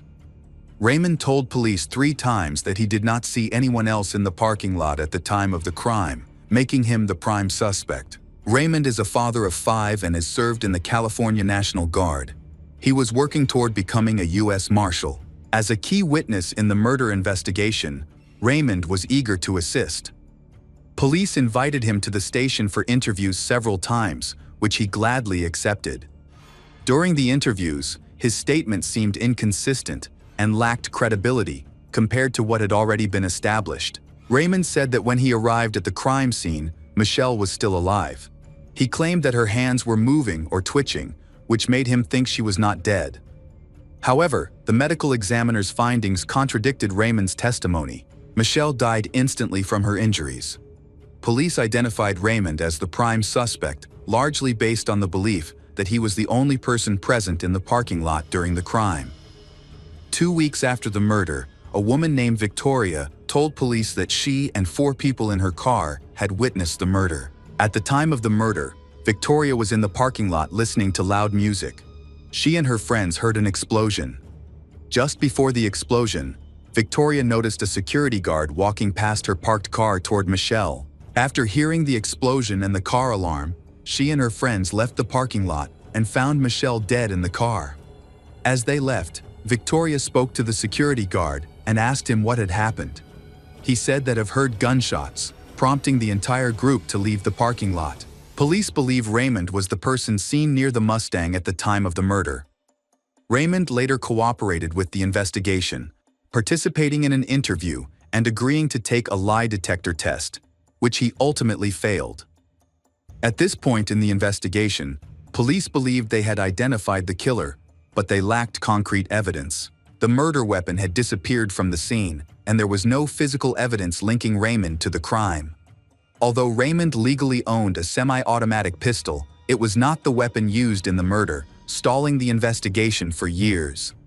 During this time, Michelle's family hired a private investigator determined to find justice for Michelle. While the case was still under investigation, Raymond was deployed to Iraq. Upon his return 5 years later, he was arrested for Michelle's murder.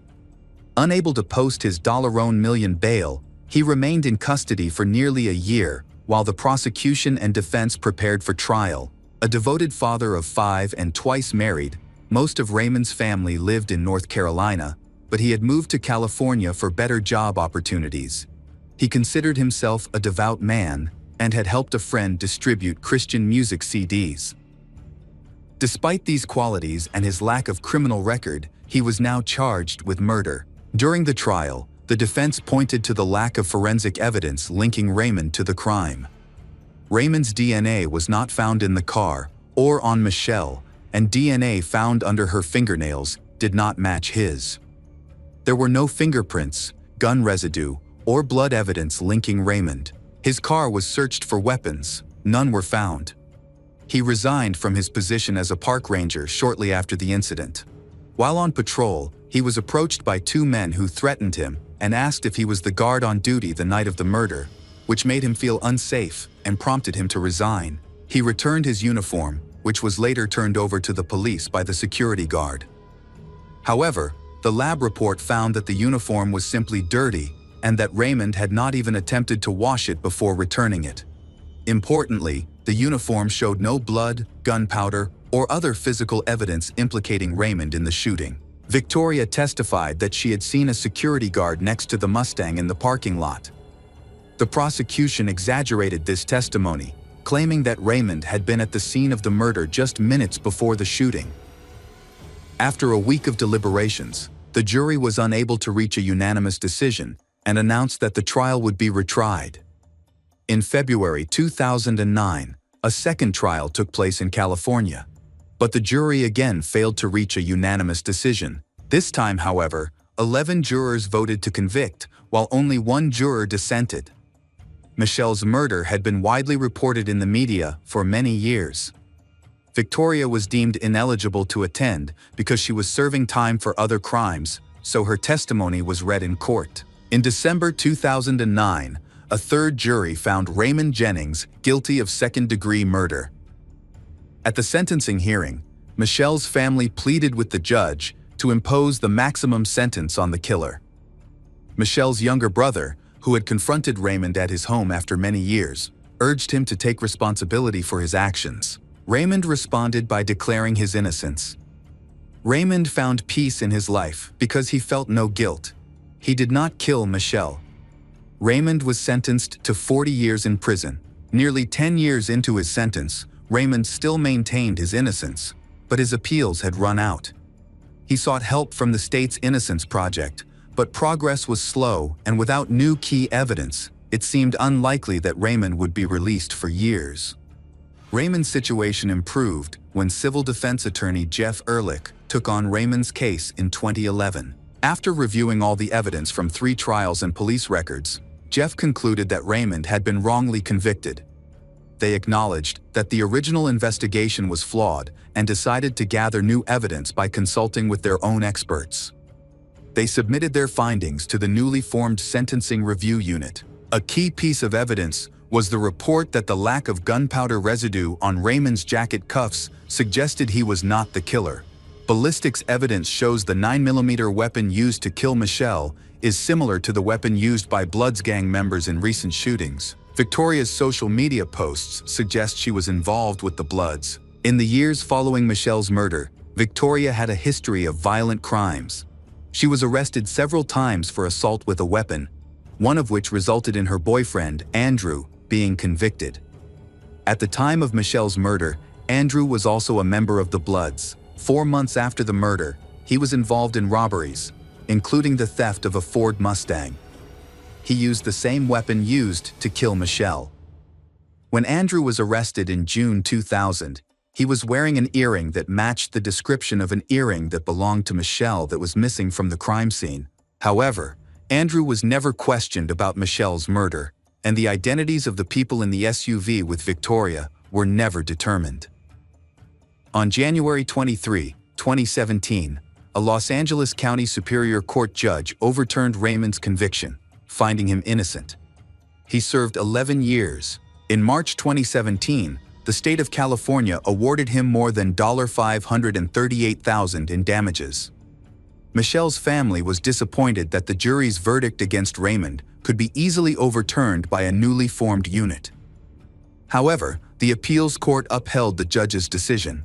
The family continues to struggle after losing Michelle. A few years later, they lost their son to a drug overdose. The couple is now divorced. They have suffered the loss of 2 children and also lost their only source of comfort, knowing that Michelle's killers are in prison. The investigation into her case continues.